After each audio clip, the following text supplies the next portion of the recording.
Blog Talk Radio. Hey guys, this is Those Guys with your host Matt Marrero along with your other host Tristan Walter. Yes, Tristan. And today we are on schedule. Do you remember last week when we told people in the last episode of Friday Night Movies, when we were talking about Godzilla 2014, we said, next week we're going to do Kong Skull Island, and the people that listened said, no, they're not. Something's going to go wrong. Yes, here we are. Something's going to go wrong. They're not going to be able to do it. It happens a lot. We're not going to make it off the island in 3 days.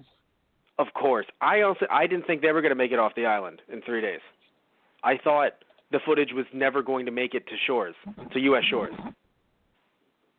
No, it's just, I'm talking about the footage of Kong. Like, I wanted them to live, but I didn't think Monarch would learn about Kong at the end. Right. Like, that's how movies like this go, you know? Like, we have to get off the island. You don't. You're all dead. Fuck you. Like, right. I mean, there's nothing in, because the thing is, the big twist at the end, you could call it a Shyamalanian twist if you want, but I don't know if I'd go that far based on the fact that, Kong and Godzilla have been together on the big screen before. The fact that this is now part of a shared universe. Everything is now a shared universe, Tristan. Yeah. Yeah, which, it's funny, and this one case, I don't have a problem with it. Like, there's other cases where I'm like, all right, guys, chill out. But, not every such and such needs a movie or something, to be in a shared universe. But in this case, I'm actually cool with it because, again, Godzilla and King Kong have shared the big screen, shared some time on the big screen before, and when it comes to seeing an updated version of that, because, of course, the original came out in the 60s, we haven't really had one, even though we had, the 90s Godzilla movie in the U.S. and, of course, the 2000s King Kong movie. And there was always talks about them coming up with another King Kong versus Godzilla, but we never saw it. And now after this movie, it's been teased, and now we know that there will be one in 2020. So we're not going to go too much into that, just talking about it, just setting up stuff, because, of course, we're going to talk about the teaser at the end, the after credits scene. But in this case, I think having a shared universe actually makes sense. Again, it's not like it's something a bit too weird and odd or like random characters being made just to have one. I mean, how do you feel about it? Are you excited that they had that teaser at the end, and did you see it coming? Yeah, no, I'm excited for the teaser, and I'm excited that they teased more than just Godzilla too, as like monsters on the cave paintings. Like, we got Rodan, we got Mothra, and we have Ghidorah as well. As for like going ahead, I mean, we'll see what they do to even the playing field. Yeah. But well, no, of course. But no, but my thing is this. What I mean more so is, are you happy that it is now a shared universe, or are you on the understandable bandwagon? Okay, because I understand people on the bandwagon of, can we just have a movie be a movie, which I totally get. But in this case, that's fair too. But I feel like especially in this case, with these two movies so far, both of them felt like very good movies on their own. So even if God forbid somehow, the crossovers don't happen, or they don't take off as, well as as people might hope, you can still go back to these and be like, damn, that was a good movie. Right. And what mattered the most about I really both, don't see that happening, but yeah. Yeah, no, but because worst case scenario, let's say Godzilla 2 bombs, worst case, and all of a sudden there's no King Kong versus Godzilla. What matters the most is that looking at Godzilla 2014, while I still would have wanted more Godzilla in it, still I don't think it was a terrible movie. Looking at, we talked about that last week. You guys can check that out there. But looking at this movie in particular, it had enough King Kong, I think, actually. And it also made sense. It not even just had enough King Kong. There were a lot of other monsters or other creatures that were there. In Godzilla, we learned that that they came up with Mutos. But in this case, just calling them creatures in general, there were enough of them, I think, to have enough action to make me go, okay, I see why, we can have this human drama and it's just fine. Because with the first Godzilla movie, I'm not saying that there was too much human drama, but there was so much that it got to the point where I really wanted to see some more Godzilla. Happy we got more, in my opinion, enough of King Kong. And I think that, yes, it doesn't seem like an origin movie. Because that's the issue, I think, when it comes to superhero films, is that after a while, how many times can you see another origin movie, and they have to find ways to make it so that the character exists, so you're just seeing them for the first time. And in this case, both with, King Kong and Godzilla, I think they did those both very well. Right. Especially with King Kong in this movie. It's not like, oh no, King Kong was birds like yesterday or something. It's the first time these people are seeing it in the 70s. Also, it being a period piece, too, as well, kind of shifts the attention away from a lot of different things. Because, of course, if this was, let's say, even though it's always nice to say, no, it's happening nowadays, you can have, like, the newest technology and stuff like that, I do think newer technology could potentially destroy Kong if they went in with that firepower. Right. Like this version of Kong. Again, if he gets larger than this, which in the movie they kind of hinted at that, John C. Reilly's character hinted at the fact that not only did Kong have a family, of course, not even a hint, we saw the bones, Jesus Christ, but Kong's family was murdered by these things, but Kong is only getting bigger. So he's going to get bigger. His hide's going to get tougher. And even to be fair, yes, he survived the gunfire, but again, if it was 2019, I think the bombs would be bigger and stuff would be a bit stronger.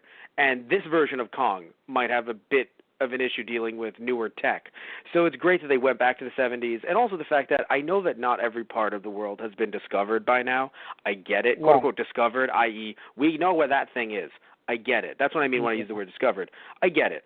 But it would be a little odd, not so much looking at the people that lived on that island. I would hope that there are more civilizations like that in the world. Let's just leave people alone.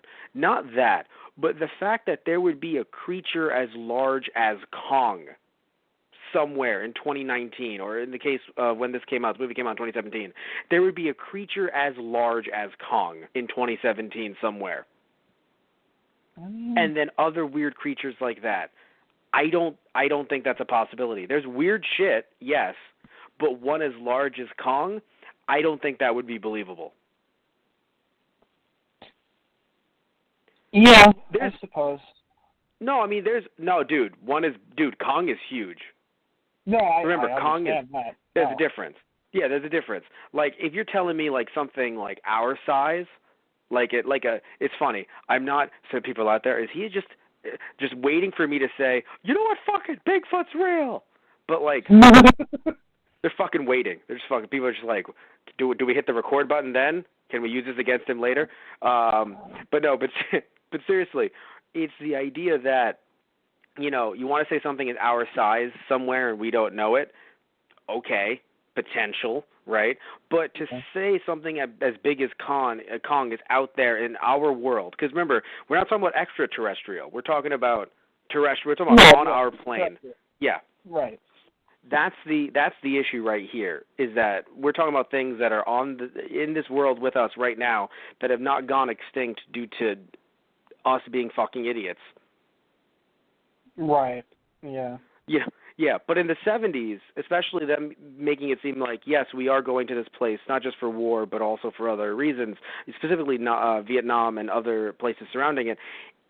It would make sense that, in this period piece that they would, quote-unquote, discover, not crazy sense, because, again, obviously, Kong, you have to have a certain suspension of disbelief to, see Kong in general. But, in this day and age. But still, it makes more sense, in my opinion, 40 years ago versus tomorrow or even 2 years ago. Yeah. But it does do some other strange things, bringing Kong, I guess, into the modern age. One good thing that it did, though, that I have to say, and you agree with me here, and I want to hear your thoughts on this more, is how they portrayed the people that were on the island versus some previous adaptations that we've talked about. Yeah. Please go on. If we've had a long and not very good history of islander portrayals in monster movies, especially with King Kong. Yes, and it's not even monster movies either. I would like to just cut in for a second. You and I reviewed all 4 Indiana Jones movies. Right. That's fair too. Yeah. Yeah. So it's just, and I don't know, by the way, I don't know how it's been a while, the 2000s King Kong movie was, but when looking at the original King Kong, like 1933, it feels as if that casting director or the writers would have looked at, and look, I'm not trying to say anything about them. I'm just saying that the way the people who the way they looked, the way the people on the island were portrayed, I feel as if the writers and casting director would have looked at Samuel L. Jackson and gone, "Hey, no, you're on the wrong side of the cat. Can you be on the island, please?" My God. Yeah. Because that's basically what it was, and they would look at Brie Larson and go, they'd be like, "Sweetheart, put down that camera. You're about to get kidnapped." Like that's. Right. That's the way that movie went, and I'm happy that they were able to change things just in ways to make it, again, more realistic. Because, look, I'm not going to say that no one ever in any type of tribe has ever done ritual sacrifice. I don't think you can say that with 100% certainty. But the fact that every single time you see a movie there is ritual sacrifice, it's like, all right, calm the fuck down. Yeah. Because have we talked about ritual sacrifice? Like, it's a lot more rare than media portrays it. Am I correct there? Yes. Yeah. Yes. It can happen, but it's so rare that with the representation that it's done in media, you think that it's like, ooh, is it raining out today? I can't do that ritual sacrifice today. It's fine. We do one every day. Ha. Like, with the fucking way the media portrays it, it seems like it's just a daily fucking occurrence. Right. I mean, even something we love, like Dragon Ball. It was movie 10, where they were just like, yeah, I guess we got to sacrifice this little kid, pays the gods and shit. Oh, and it was just everyone else who was like, don't do that. Holy shit, don't do that. Because remember, it was literally they were going to sacrifice her to a giant dragon, and then Goten punches it in the face. Yep. God, that's interesting in a way, but still, the point is that. It was glorious, yes. The dinosaur was like, "Why'd you do that?" But anyway, but getting back on topic, yeah, it does not happen as much as the media talks about. Or not the media, but like media that we see, movies, TV shows, things like that. So you were, but just in general, their overall portrayal. Why were you happy about it? I mean, there were. Let's see. It was an interesting choice, I think, to not have them actually physically speak, that they did have a way of communicating. Because that way, in that way, you take out of the equation having to come up with a fake dialect for them or using, pieces of a real one and having them be like, maybe someone in the audience being like, hey, I know that language, like, what's going on here? Like, this is a story, like, it's not a real island, obviously. So I thought it was interesting that they do just go with their gestures and that the people on the island have a deeper connection with one another as just people, and even living on the island itself with the island itself, that they don't need like a spoken language to communicate with one another. It also saves a lot of money. That they're not. That too. Well, although, let me explain. For the makeup, like they went through so many makeup artists too. Yes. No, when I say it saved money, I mean this. Game of Thrones, for Dothrakians, for the Dothraki, they got linguists to create an entirely new speakable language. Wow, shit, okay. So you could actually learn Dothraki if, and, remember, we're also, Tristan and I are in this group, you're a nerd, you can learn Dothraki. But my point, but what I'm trying to say is that that's a lot of money to spend on a language that will probably only be used in this movie. Right. So it's in a way, it's also smart because, like you said, you don't want to take bits of another language, or you don't want to make them, speak like a fake language where, like, let's say if you and I were making up a fake language, I'd be like, blibbity bloop. Like, you don't want them to do anything that sounds gibberish. Bullshit. Yeah, and you don't want to go that way either. Right. Mm-hmm. So you want to try to make it work, and so that's why it's perfect that you have John C. Reilly's character saying they don't really speak often, but I've been here long enough that I get. Yes, they do. Because clearly they have. Get what they're talking. Yes, like he knows that Kong is God. He knows that the monsters exist and they ate Kong's family. Like, I don't think you can just get all that from the paintings. Clearly, there is some other context there, and he probably knows at least a bit of their language. He's been there for, 28 years? Yeah. Yeah, like he gets it. Right. But they don't speak often. So again, it worked out very well. I was a little confused about the font used. I'm not gonna say it was offensive, but it was just very odd. The font used for like Bangkok, Thailand. I'm just like, why are we using like a blood red font? Like, Kong isn't even here yet. Like, let's chill, guys. Like, I don't know. It felt like it was trying to be like uber like powerful, like Bangkok, Thailand, and I'm like, you could just use like fucking sans serif. Well, not sans serif. Yeah. No, that one's a bit too much. I'm trying to think. Times New Roman. You don't have to be like, let's go for blood. It's just like, all right, chill the fuck out. Have you seen a lot of action movies that usually like focus on military operations, like this one? I've seen a few, but it's usually not something I like. In the types of movies that I go for, like, yeah, it's not usually something I see that often. Have you seen Have you seen Predator? No, I haven't. Okay, because parts of this movie definitely reminded me of Predator. Interestingly enough, the director of this movie mentioned that one of his inspirations, it actually was some of the stuff that we would usually watch, Evangelion, which... Right, yeah. When you look at the heads of the monsters, the ones that were fighting against Kong, you can definitely see some angel inspiration there. Right. Like, they do resemble monsters from Evangelion, just kind of crawling a bit more than standing upright to fight mech. Because at first I was confused. I was like, Evangelion, really? Then when I saw the monsters, I was like, oh, actually, you know what? Fair. Very fair. Right. But, yeah. I love their design. I thought they were amazing. In general, the monster design in this was really cool. It's funny. I was telling you, Tristan, I was telling you off camera or off podcast, I was hoping we would have more dinosaurs, but something, before we even talk about what you noted, I have to admit, though, it would seem odd if there were a lot of dinosaurs around granted, yes, there's other creepy crawlies and stuff underneath the world that they're talking about that are awakening, again, due to us being stupid. But it would, I don't know, it'd be weird to have an island of dinosaurs. Like, I'm not saying 40 years earlier in 1933 it would make a lot more sense. I'm just saying that, like, it's something that I would like to see. Again, dinosaur versus King Kong, awesome. But if you're trying to go for something a bit more, quote unquote, realistic, if you will, it's an interesting, look to have these being like random creatures, amalgams of other creatures that exist in society, more prehistoric versions, but not specifically having it be like, a Tyrannosaurus from Jurassic Park fighting King Kong. Yeah. But you have something to say about my dinosaur, the lack of dinosaurs in the movie. Yeah, well, it's interesting because, like you said, you don't actually see any dinosaurs walking around on the island, but in the mass graveyard where Kong's parents' skeletons are, there's also where one of the gunners perched the gun when they're fighting one of the skull crawlers, the first one they run into.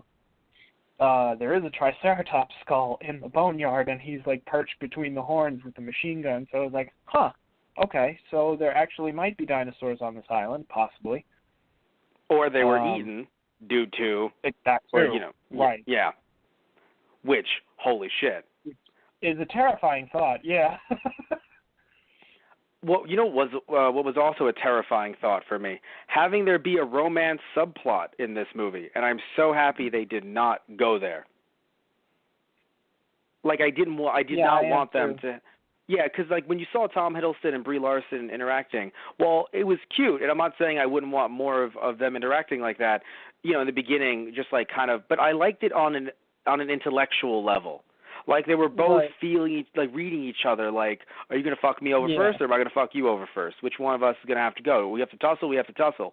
Like, it came off like more of a powerful thing rather than like a will they, won't they. Like, I'm just teasing you because I want you. Like, no, it just came off as an actual, like, they both researched each other. feeling each other out. Like, it felt like they were having their own little mini King Kong versus Godzilla right there. Like, which one of us is the bigger person? You want to go, let's go. But not physically, which, again, that's what I liked about it. Like, it was, I don't know, it was just a nice tit for tat. And I think Yeah, like the two of them reading everybody else on the crew, too, and it's just them coming in contact and then, like you said, trying to read each other. Like, who am I going to get along with on this mission, and who am I going to stay the fuck away from? I was seeking of staying the fuck away from people. I thought we were going to have Samuel L. Jackson's character be one who understood, even though he's, someone who doesn't want to say the phrase, we lost the war. I assumed he was someone who at least understood that Vietnam was a mistake due to the way the movie was portraying it. And I'm not even saying that wasn't a mistake, but due to the way the movie was portraying it, I was thinking he was going to be on that ship. After all, he was drinking, he was looking at he was even saying, what was this all for? I thought it was on the boat of, because we've wasted our time here. No, it was the idea of we didn't win. Right. And once I discovered he was going in that direction, I was like, oh, we have found our villain. Yeah, like, that was the weird part for me, too. Like, I slowly realized, oh, wow, Samuel L. Jackson's character is the antagonist in this movie. Holy shit. because even though, yes, he did say the phrase, to Brie Larson's character, oh, we didn't lose, we've abandoned it. Which, by the way, so I love military. I love the, I don't want to call them cop-outs, but the rephrasings. It's like if I punched you in the face and I was just like, I didn't even say the phrase like, oh, I tripped, or oh, you tripped into my fist or something. It's just like, oh, that was a tactical interference. What? You just fucking punched him. No, it was a tactical interference. He was going to hit me first, so tactically interfered him. You punched him in the face. Tactically interfered. Did you torture them? Advanced interrogation. No, we did. Like, I love it. So it's just, did we lose? We're actually abandoning the mission. Do we not call that losing? Shut the fuck up. Like, I just love it. But when he said that at first, I should have seen it foreshadowed, but I just did not take him as someone who would be that antagonistic towards Kong, and I didn't know how they were going to treat Kong. I didn't know if they were going to treat him as nicely as they did Godzilla, but still try to bring him back. I didn't know where they were going with this, but I have to say, I enjoy where they went simply due to the fact that not only because it melds everything into this universe better with Godzilla, but also due to the fact that there was another remake in the 2000s, so if you want to see one that's a bit more like the 1993 version, you could potentially see the one that came out in the 2000s. You don't have to watch this one if you want a more original take, original as in the earlier take on Kong. But in this case, when you're on your second reboot, your second remake of a franchise or of King Kong in general, you got to do something different. And I think cutting out the New York stuff really helped with the movie. Yeah. Yeah, it was funny. That was actually my dad's, one of his favorite things was that I'm glad we just had adventures on Skull Island and we did not bring Kong back to New York City. I have a question. So Adventures on Skull Island, is that a movie or a cartoon? Because that sounds like it was. No, but, I kind of wish it was in a way.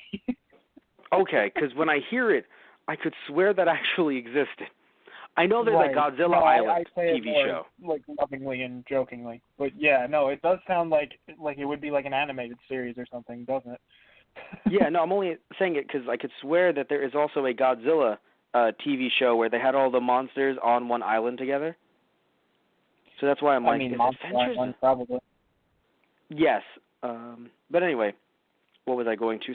So look, I love, I do really enjoy the fact that, I enjoyed New York in the first one, don't get me wrong, but I think it's one of those things where I don't know about the 1930s, I just know about, I don't know much about the 1970s either. I wasn't around at the time, wasn't born at the time, but I feel like the government would step in before that fucking ape sets foot on New York soil.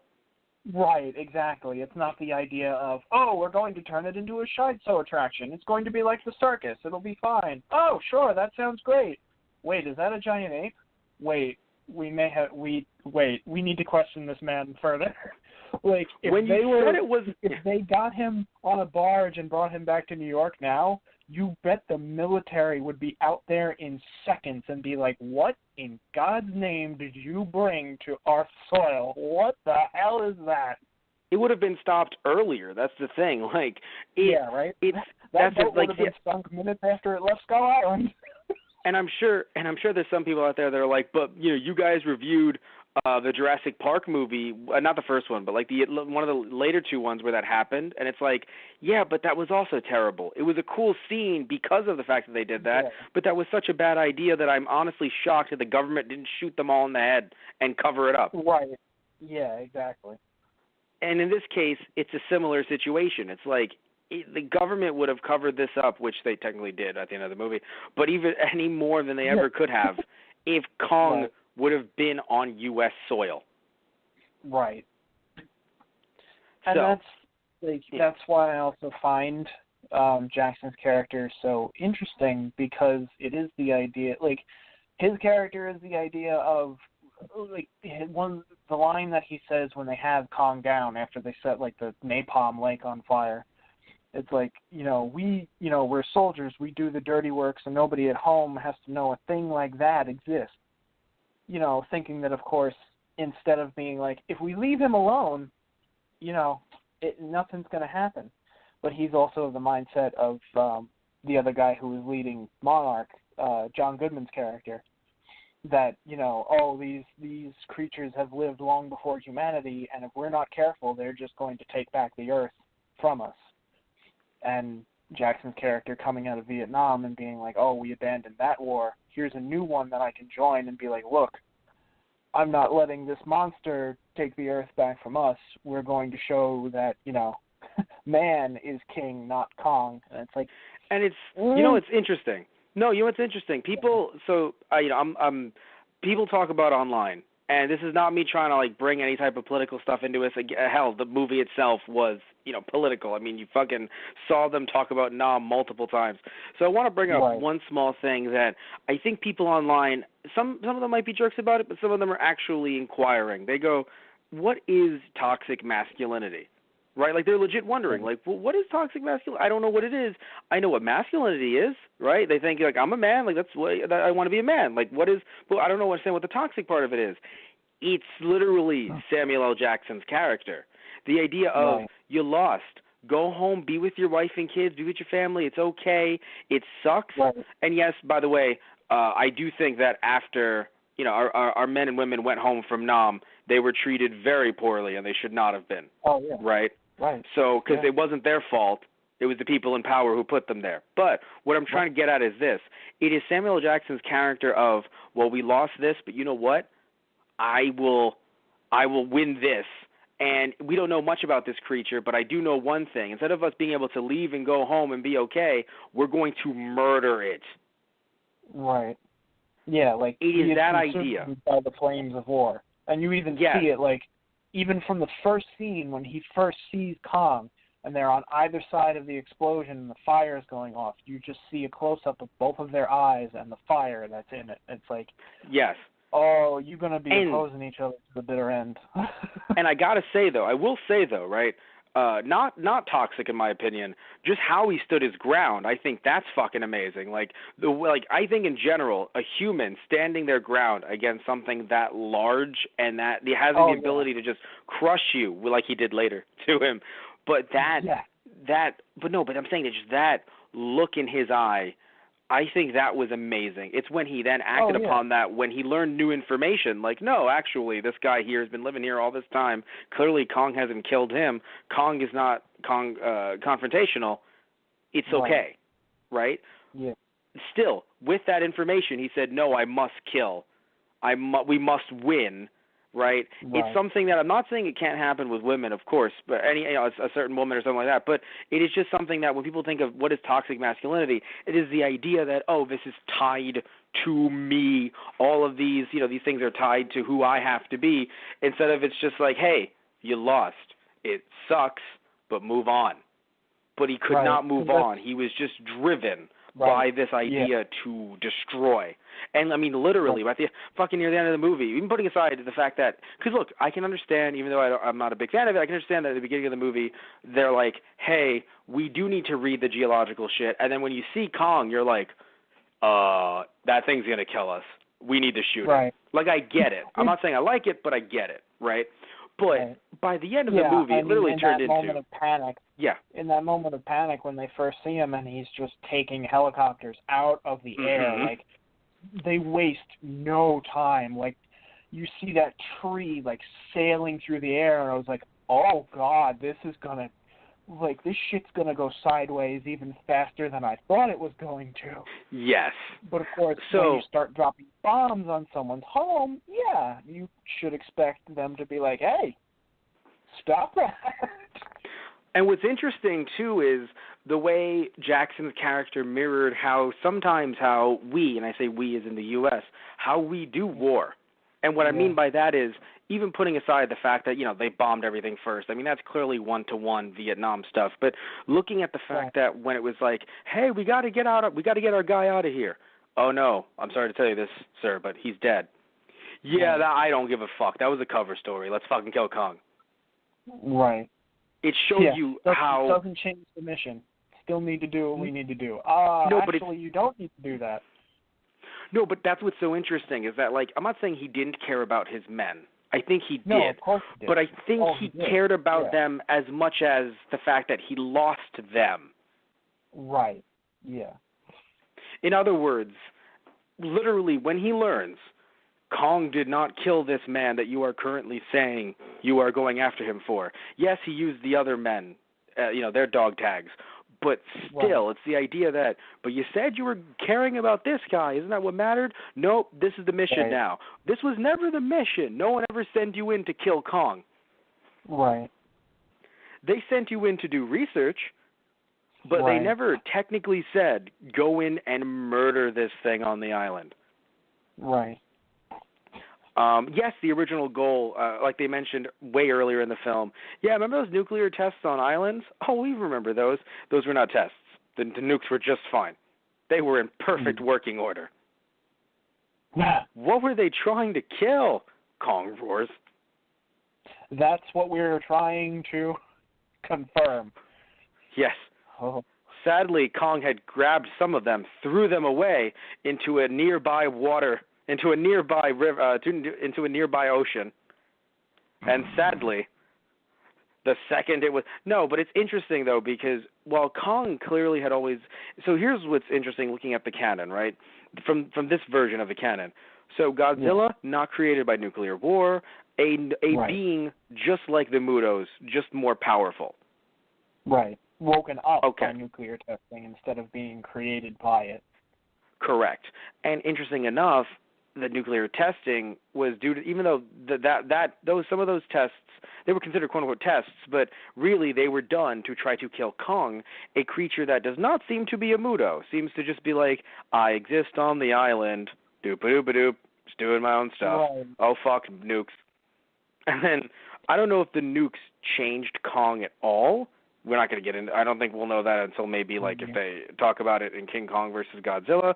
But what we do know is King Kong, they tried to nuke him, and then in trying to nuke him, you awoke Godzilla and other demonic creatures. And it's funny because demonic, Matt? Are you sure? Well, they say it comes from under the earth, or in the middle, underneath the ground, under the ground beneath them, in the earth. I would go with demonic. Yes. Demonic creatures.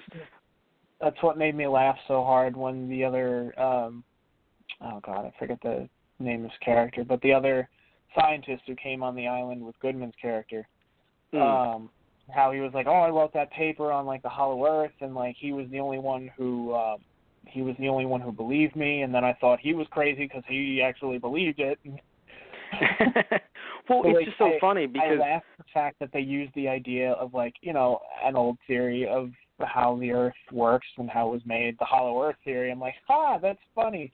But the fact that it's used here, like in the movie, to explain where these, fantasy monsters are coming out of, I'm like, oh, all right, you know what? I'm actually okay with this because, Not to say that we know everything that lives on our planet either, but, you know, it's not giant monsters coming out of holes in the ground. I think we would have learned about that rather quickly. Yeah, no, like, I understand that every place in the world does not have social media, you know, and selfies, but, like, we would know if a Kong exists. That's why I truly believe, like, at best, I mean, best case scenario, we have a Bigfoot-looking creature, like, hey, guys. Right. Now, the ocean with my family. is a completely different story. Oh, no. The ocean, Lovecraft was just a fucking prophet. We're all going to die one day. But when it comes to the surface world, I think we're okay. Yeah. I think we're okay.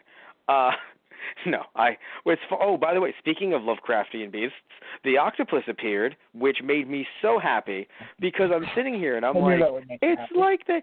Yeah, well, it makes me happy because, like, random pieces of tokusatsu have used giant octopus creatures, and I sit around and I'm like, all right, guys, cool. Like, it happened what was it? Was it in King Kong versus Godzilla in the beginning? Oh, yeah, I guess it was King Kong versus Godzilla. Because I don't believe it ever appeared in 1933 because I'm pretty sure they had just done dinosaurs. Yes. No, you're right. It was from Kong versus Godzilla. Huh. But then also used in Frankenstein Conquers the World. Oh, God. Hoping you would bring that up, but yes. Oh, my ass will always bring that up, if need be. So, yeah, it was in Frankenstein Conquers the World. Not like the same suit or the same prop, but it was similar.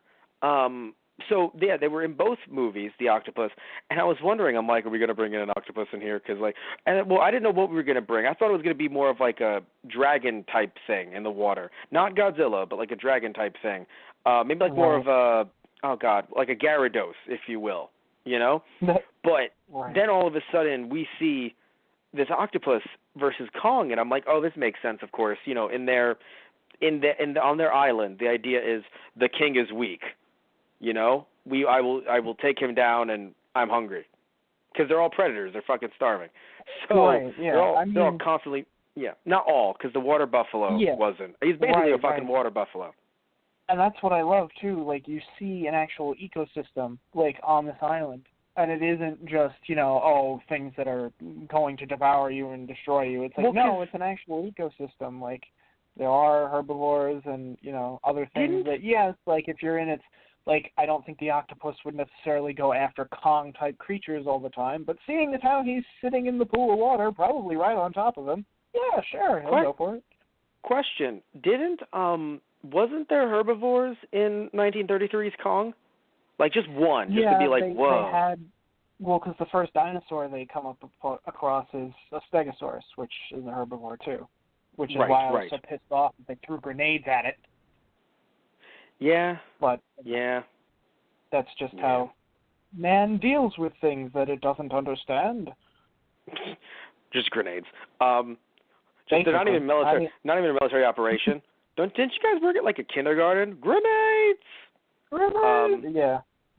But anyway, in this situation though, yes, it was. You know, they're all military folk. By the way, I feel like this movie, the Godzilla movie. It felt like they were potentially working with the U.S. government. I don't know if you guys know this, but sometimes movie studios can get a little bit of a deal if they portray the government in a positive light, and they can actually get deals on, like, tanks and helicopters and other military uniforms. This movie I don't think they worked with the government on this movie. I feel like this movie was very, very anti-government stance. Right, or at the very least, anti-war. I mean, but the thing, I'm sorry. When I say government, I used the wrong word. I'm referring to the military branch. Yeah. Because when you work with you got these deals with the U.S. military. This felt very much like they were, like, I don't know, like when I see them dropping bombs down and the dude smiling with the shades and the fucking reflection of the bombs in the shades mirroring Vietnam. I don't think the military was like, that's how we want to be seen. Right, yeah. I know it happened 40 years back, but there are still some people that were like, Nam, best decision. And we're like, Ah, all right. Yeah. Well, interesting. Right. Interesting take. That's why I thought it was interesting. In one of the helicopters, they actually have like a bobblehead of Nixon. Well, yeah, of course. Just again, like a period piece, like just remind you guys, Nixon bobblehead. Right. I mean, literally, the movie opens up with John Goodman's character saying, "Man, I don't think there's going to be one. I think it's going to be the worst time ever in U.S. politics. Mark my words." Right. Yeah. And I sat there and I'm like, "Well, they're really hamming that one up." Yeah.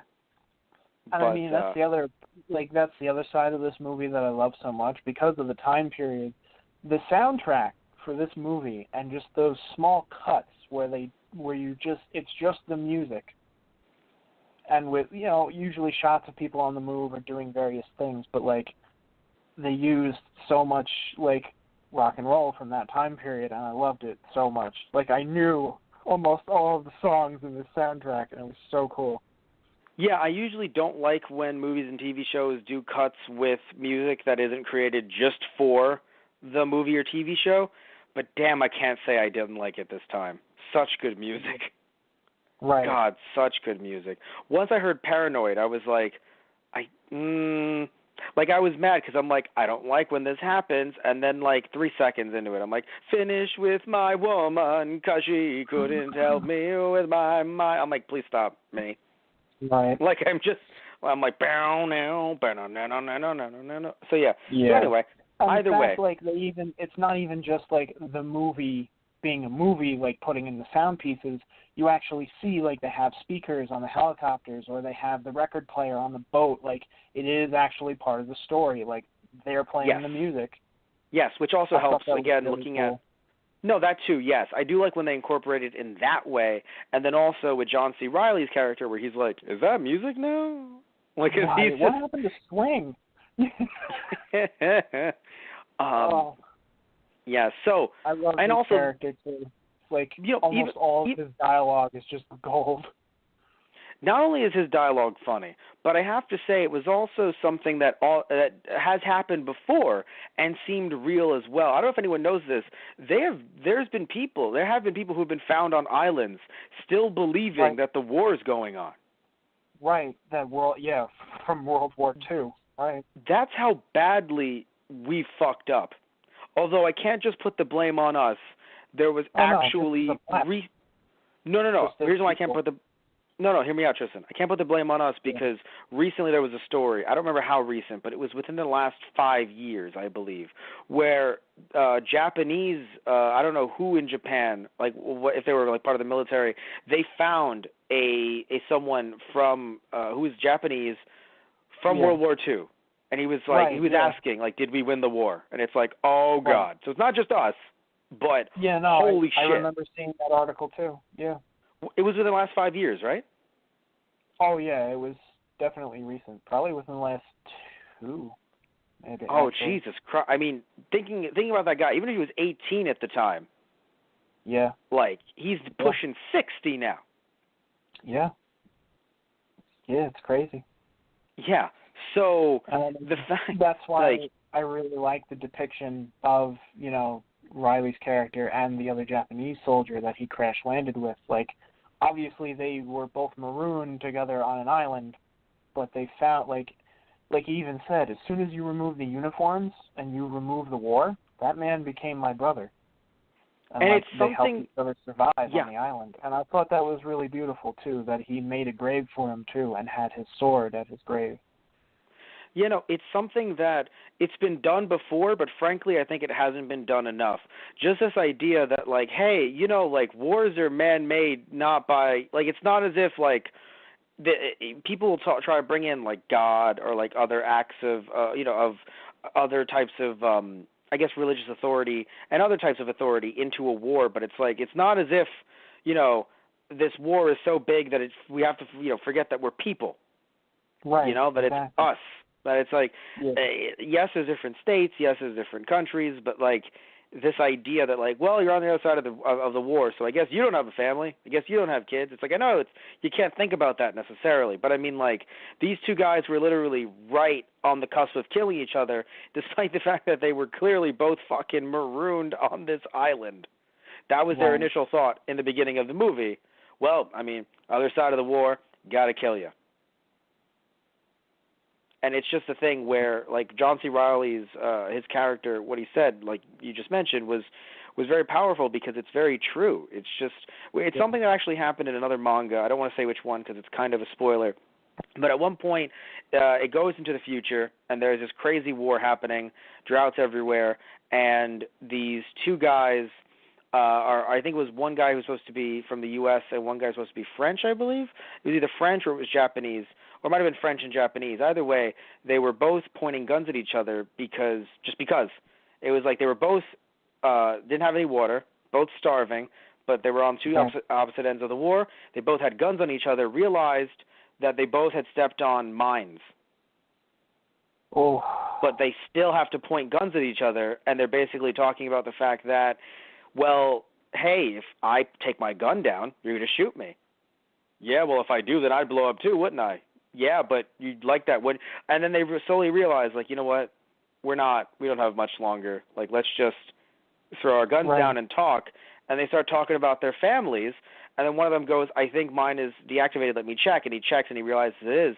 And he's like, I really don't think mine is, though. And he goes, I'm going to go get help. Right. And he goes to get him help because they realize once that you break down the fact that, you know, you're people. Right.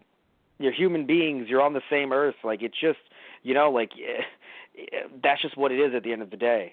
So, look, I get you can have conflicts with people, but it's a bit different when, like, you and I have a conflict. Like I mentioned earlier, the whole tactical initiative. When you and I have a conflict versus it being between the, you know, like countries or, you know, states or whatever it is. It's a bit different when you start trying to act as if it's like, oh, everyone in this state hates everyone in that state. Or everyone in that country, you know, has to because, I mean, we're having a war against them, right? It's like, no, it's just these are just people that are living who, you know, signed up for military service and now they're in this war. Right. So, because you look at someone like John C. Reilly's character and, like, I don't think of him, even the original version, like, because, you know, of course he had someone playing him when he was younger, as someone who wants to just kill everything, you know? Right. Like, even though, yes, he's clearly him being on that island for so long. They were trying to kill each other, but of course, no, but that's what I'm saying. Like, but again, that's where they are. It's like, well, let's put that aside for now. No. But I'm saying is that's in the training. That's not necessarily like, right. everyone. That's not their own like personal thoughts. It's just it's their training kicking in. Yeah.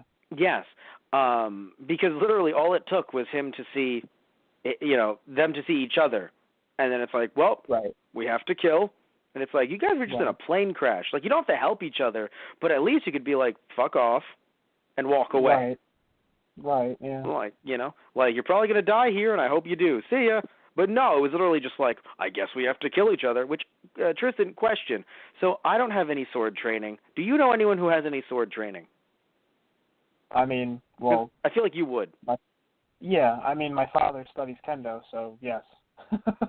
I feel like even though I want John C. Reilly's character to live and befriend the other character, I feel like his sword training would have killed him instantly. Am I wrong? Yeah.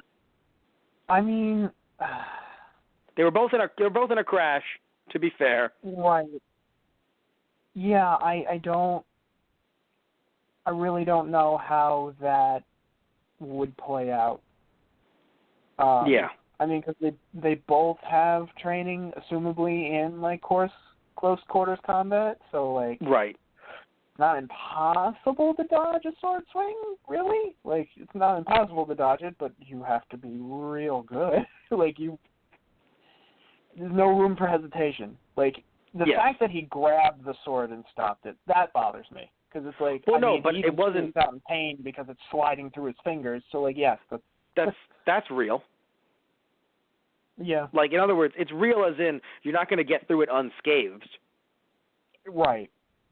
And he didn't. Like, no.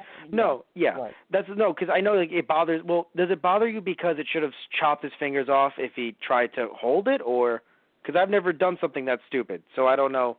Right. No. Like, yes, the thrusting motion. Like, yeah, you would be like you could stop it, but yes, your hands would get awfully cut up. Other that, like, besides, like, trying to catch the sword, like, between your hands, which is pretty much impossible.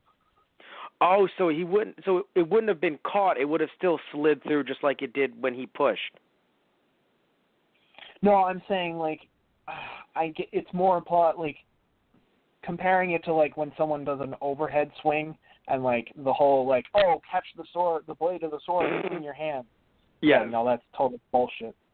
Right. Like, from a thrusting motion and grabbing the blade to slow it down so it doesn't go right through you, yes, but, like, obviously you would only do that in the most dire of situations because you're basically sacrificing your hand. Which, I mean, he basically did. He basically did, right. Right, because it was a very dire situation. Yeah. Yes. Also, something else, speaking of just jumping to Kong for a second, I loved how with the octopus that we mentioned earlier, Kong was like, at first it looked like he was having, some issues. Then once he got a hold on it, he was like, I fucking love calamari. Thanks, dude. Yeah, pretty much.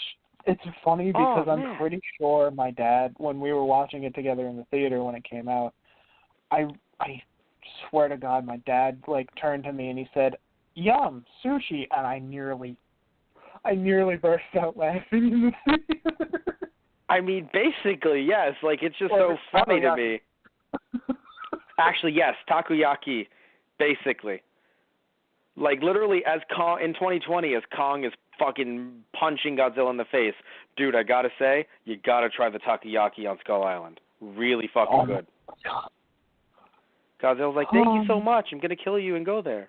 Not if I do first. Oh, God. But anyway, I loved when John C. Reilly's character, when he said, oh, by the way, if you like your hands, don't touch anything here. They consider this hallowed ground. Right. My About God. the old ship that, became like their sanctuary. Right, where they have the depictions of the lizards and Kong and his family and stuff. Yeah. I think one of my favorite lines from him was, and watch the tree when the groups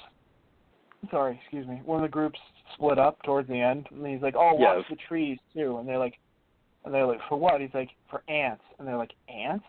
Then he's like, yeah, and big ones too. And then you hear, like, the bird call, the bird whistle, and he's like, yeah, sounds like a bird, doesn't it? It's a fucking ant. I was confused. Because when he said it, I was like, was this movie rated R? I was like, how did he get to say the word fucking? Because you can only say that once in a PG-13 movie. Right. I'm pretty sure that was the only time. Well, it's funny. The only other time would have been the Jackson's character, but he was slammed with a giant... Yes, he was. God, that was so funny. I feel like that's just become part of his... And I don't mean his... I just mean literally like Samuel L. Jackson's character himself as a person now. Like, how many times can we get Samuel L. Jackson in a movie to cut him off when he tries to say the word motherfucker? Motherfucker. Yeah. I mean, I honestly thought that was the perfect, like, moment for him to do it, too. It's just like he's still trying to blow up Kong, and Kong's like, all right, I gave you a chance, man, and boom. Oh, my God. It's crazy, by the way, to think that this movie came out in 2017. No, we're doing this, by the way, if anyone doesn't know, in 2019, so if you're listening to this in the future. So it's crazy to think about that it's already been 2 years since this movie came out. Yeah. Yeah, it came out March 10th, 2017. No, it's just interesting to think about how little, even though King Kong, at least to me anyway, has become a character in pop culture, like this crazy character, huge. There hasn't been that many movies, from my recollection. Like, I'm pretty sure there have not been that many King Kong movies versus how much people know and love King Kong. Right. Yeah, I mean... There's been other media. I mean, of course, those Universal rides and stuff like that, but... Right. Wait, I'm sorry. I am an idiot. There was a 1976 version, I believe. Yes. Oh, God. There is a 70s movie. That one, from what I haven't seen it personally, but Mm-hmm. My father has seen it, and another friend of mine has seen it, and they're like, yeah, no, that one's terrible. Right. And, of course, by the way, there are Japanese versions as well, like King Kong Escapes and some other King Kong movies. But, yeah, I forgot about the 76 version. Oh, wow. So there has been more King Kong movies. I'm an idiot. Because it's funny. There was Son of Kong, which we knew about. I didn't consider it a Kong movie, but there is Son of Kong. There's King Kong versus Godzilla, obviously. King Kong Escapes. King Kong 76. And then King Kong Lives in 86. And then, obviously, 2005, there was the King Kong. I was talking about the one with directed by Peter Jackson and actually had Jack Black in it. And then Skull Island. But still, not that much. It's so interesting. Right. I mean, there's like every, it's funny. It's like every, 30 years or so, there seems to be another Kong of some type. Yeah. But I don't know. I guess it's... I mean, again, there's theme park rides and there's video games. So, like, it's been kept alive. Oh, yeah. I'm not saying it hasn't been. It's just... Right. Yeah, it's just interesting to think about the fact that, like, Godzilla is like, you can't say there hasn't been a Godzilla movie. If there's been a year, there's been a Godzilla movie. Right. It feels as if. I mean, think about how many Godzilla movies exist. Oh, yeah. Since the original. You're totally right. Yeah. And I guess it's just, I don't know. I guess it's hard for me to think about it because I, personally like Godzilla so much, but, like, I don't know, maybe it's just me, but I couldn't really see Kong taking, like, a Godzilla role, which I guess maybe is silly of me to say because, like, why not? Like, in the sense of, like, Kong fighting other monsters and being, like, the hero, question mark? And, like, taking off, like, how Godzilla has, Mm-hmm. Well, I mean, there's also I'm trying to think of how to word this.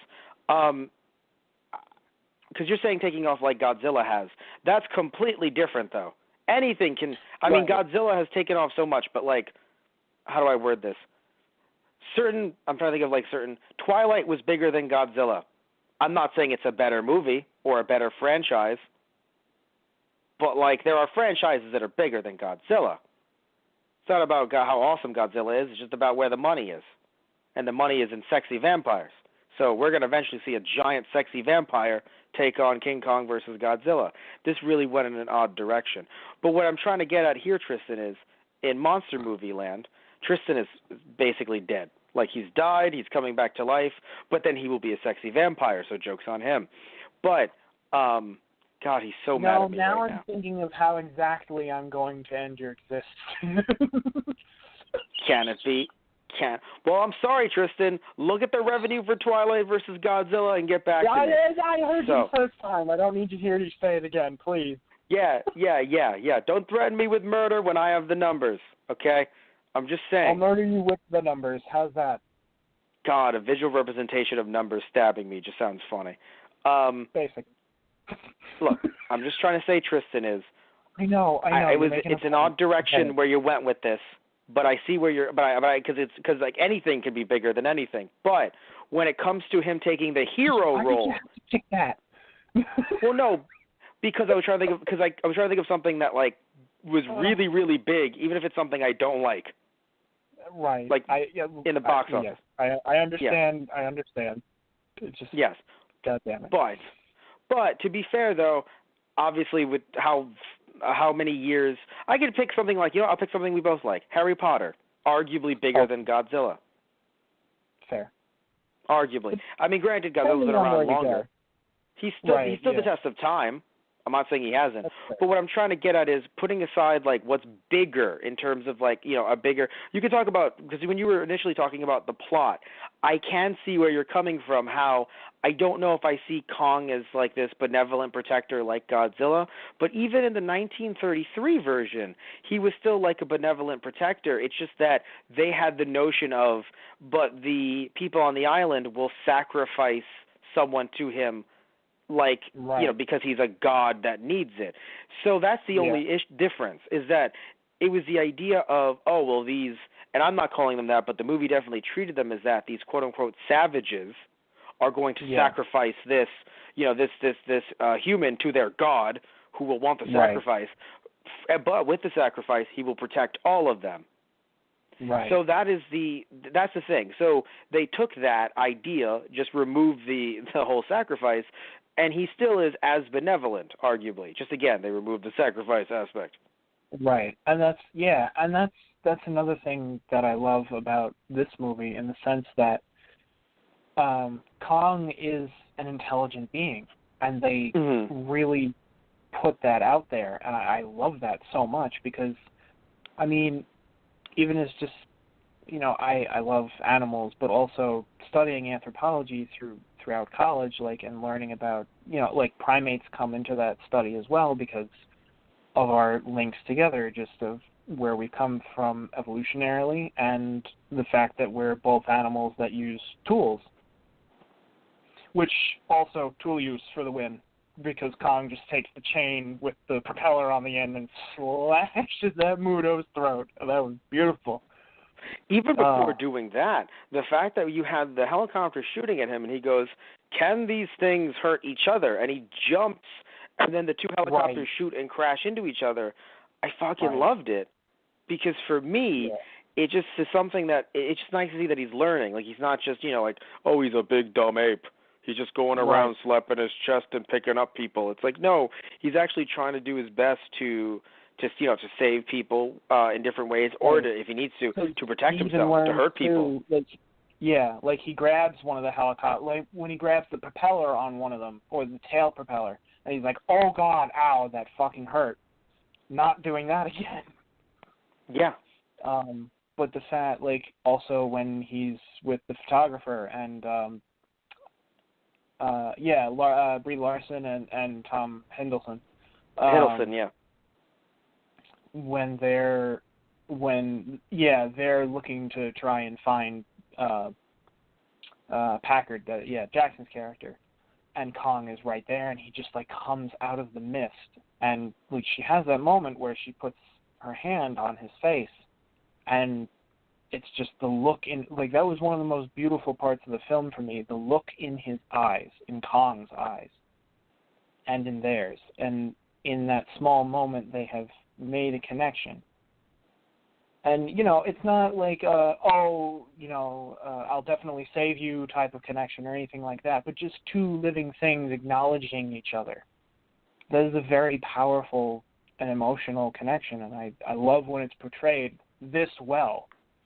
And the idea that, Khan's not just a big brooding monster, there's thought behind, his actions, and just the fact that he's another living creature, and it's hey, this is my home, I will do what I need to defend it, and hey, I really don't want to have to fight you, because that's the other thing, too.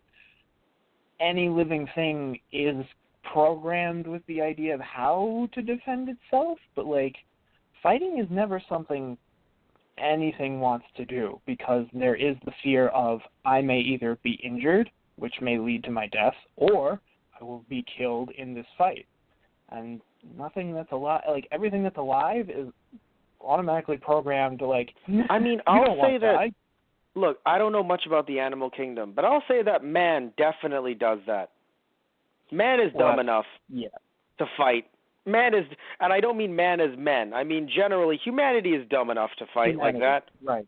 Humanity is pretty dumb. I don't know much about the animal kingdom, but I feel like as a person, I can say that definitely there's enough stupidity to be I'm going to fight. This could kill you. What? Right. If I get punched in the head, what, am I going to fall and die? Yes, you actually could if you get punched in the head and hit your head on the floor, on the concrete. You can fall and die.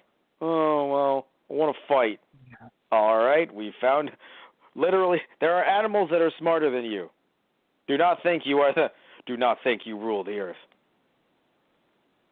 Or at least, maybe not smarter, but at the very least, on par with you, Well, no, I say smarter in the sense that, again, looking at survival, looking at trying to protect yourself and the survival of you and your gene pool.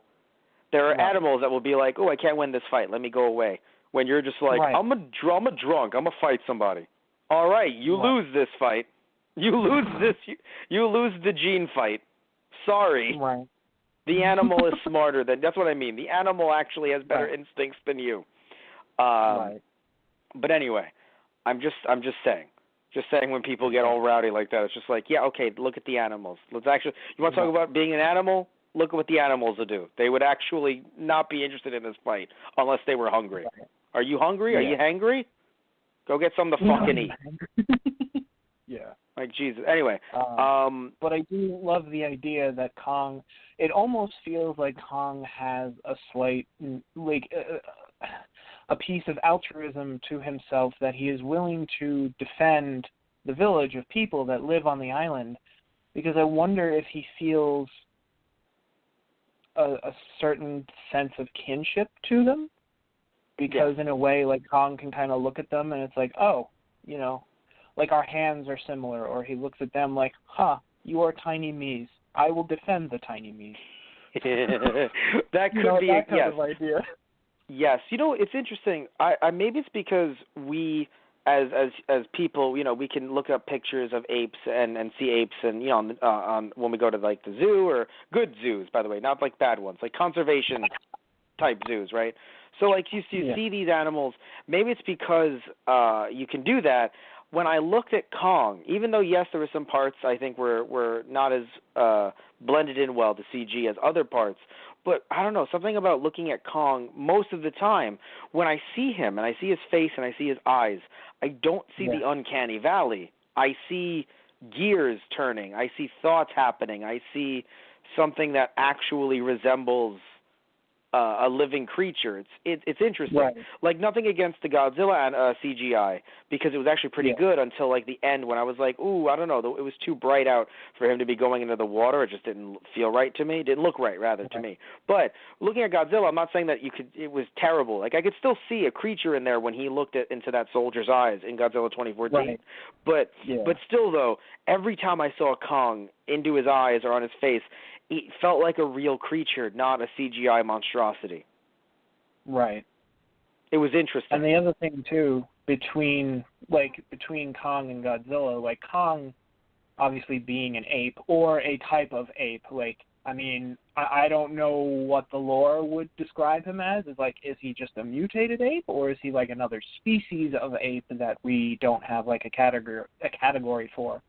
But like, the idea is that, you know, all of us being within the primate family, like, there is the idea that there's a similar thought process. Whereas when you look at like some of the Mutos, or even Godzilla too, you understand that there's a thought process to that creature, but it is alien in a way. Like, Godzilla is obviously a lot more reptilian. And not to say that reptiles don't feel as well, but there's a difference there.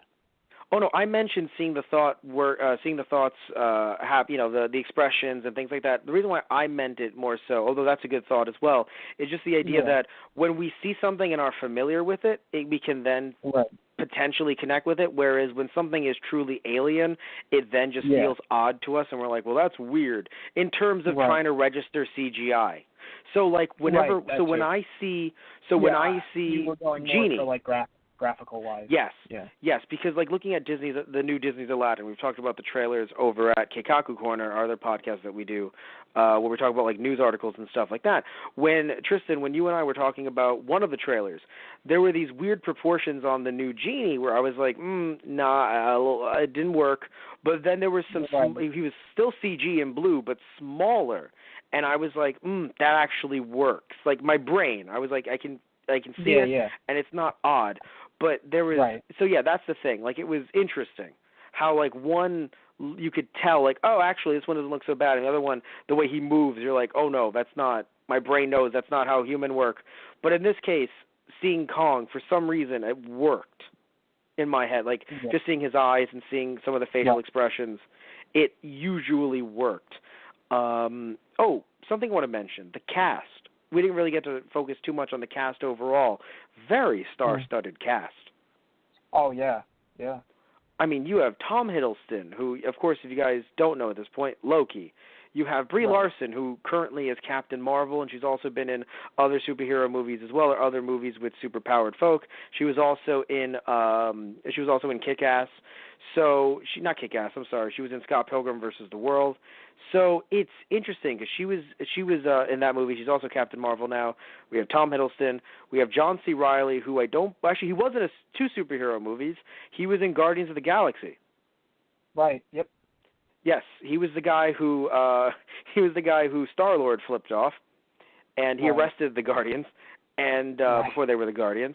And so we have him in those two films. I assume he would be back for a potential third one, which seems to be happening in the future. And also, we end up having we had Samuel L. Jackson, of course, Nick Fury. Yeah. And the guy who played the soldier, who I originally thought was going to be the main character, and they kind of flipped the switch there in the middle when he died, he was actually Doctor Doom in the newest and also, interestingly enough, the worst Fantastic Four movie. Right. He was Doctor Doom in that, the 2015 one. Huh. Yes. Right. The guy who died in the middle of the movie where, I don't know about you, but I thought in the beginning he was going to be the main character and Tom Hiddleston was going to have more of a supporting role. Right. And then that changed up real fucking quick. So because he was also the one on the guy, he was in the helicopter. Is that a monkey? And then Kong's like, I'm an ape, damn it. You know how many times people get this wrong? As he's killing them? Yeah. I mean, it's funny. I was looking, I heard that. I'm pretty sure when I was watching this film the first time in the theater, I just saw Kong's, fist clench, and I'm like, I'm an ape, damn it. And I'm like, oh, you hit that button. Not just me, that's funny.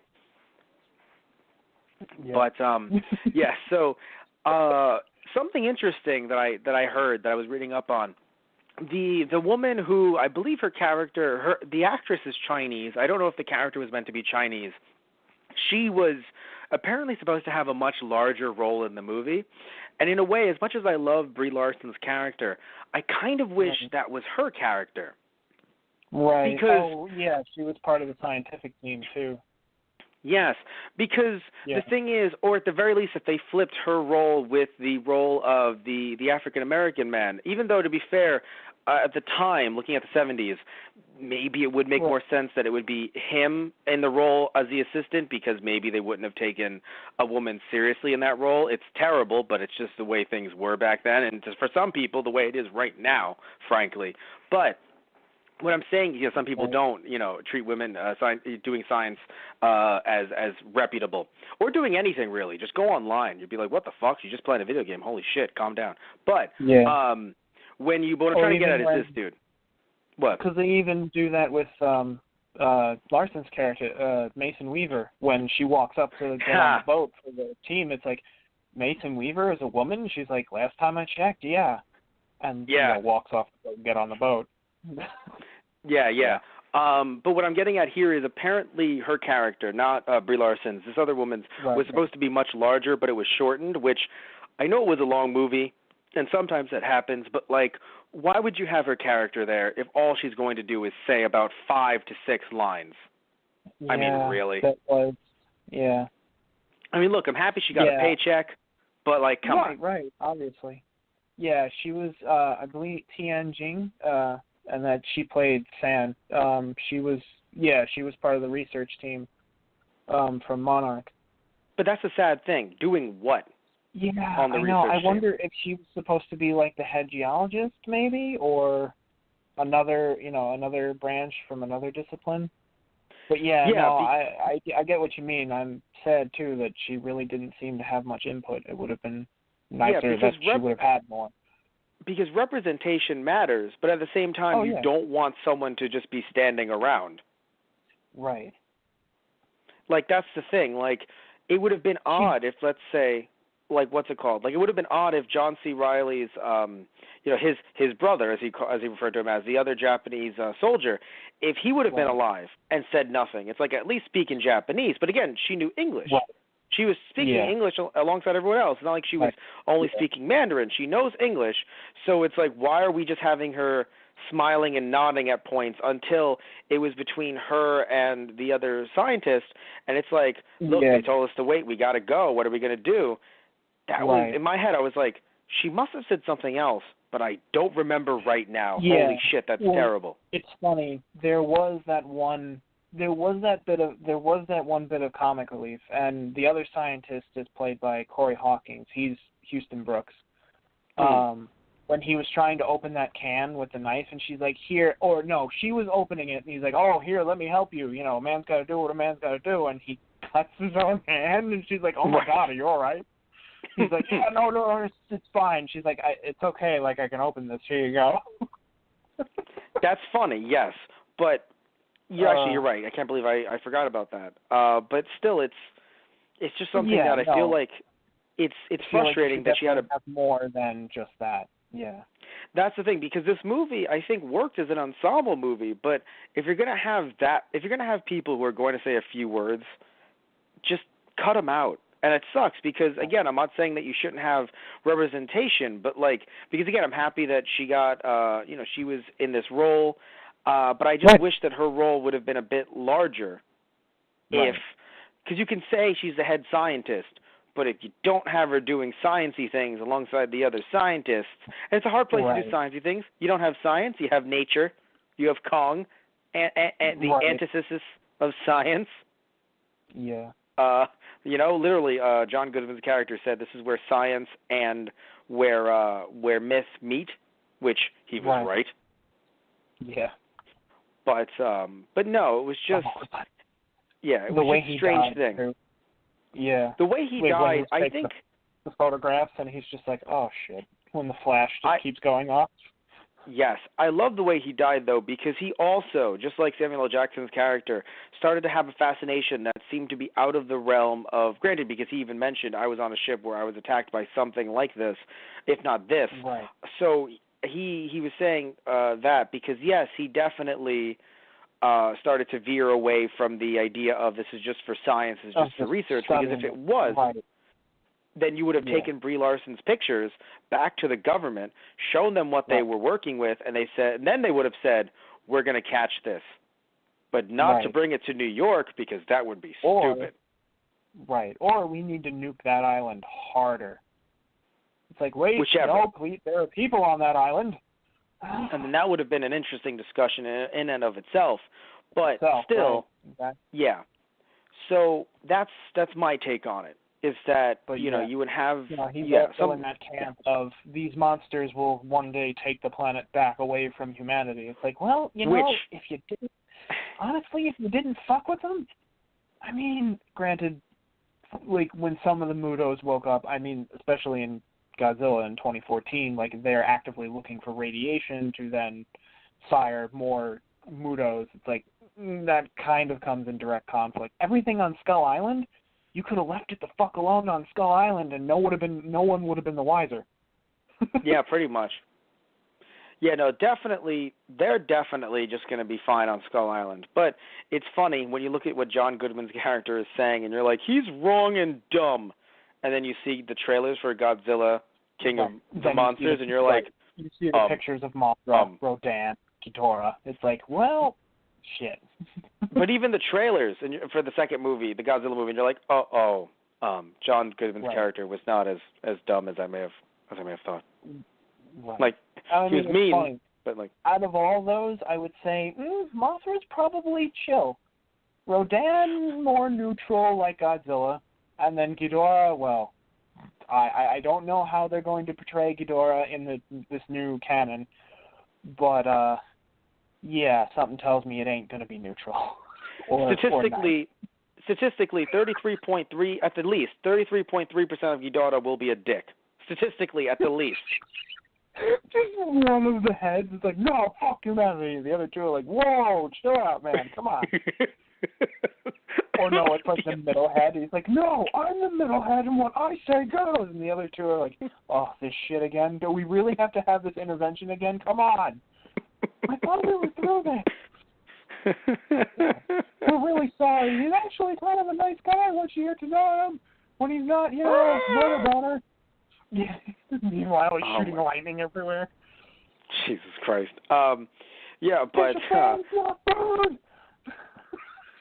one thing I'll say, speaking of the fact that this is now tied in with the greater universe and that we will be flashing to the future in the near future when we see those movies, is it sad to you as sad as it is to me that like we see in the teaser trailer, we see Tom Hiddleston's character, we see Brie Larson's character, and even the other two as well, of course.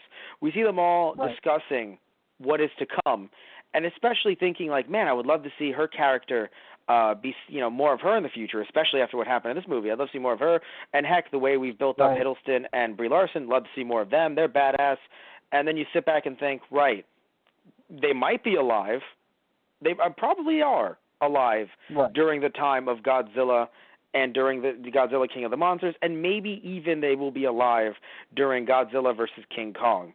But we're not going to see those actors portray those characters ever again, which I'm not saying defeats the purpose, but it's a lot different than, Jeff Goldblum naturally aging into the amazing fucking swan of a human being that he is now.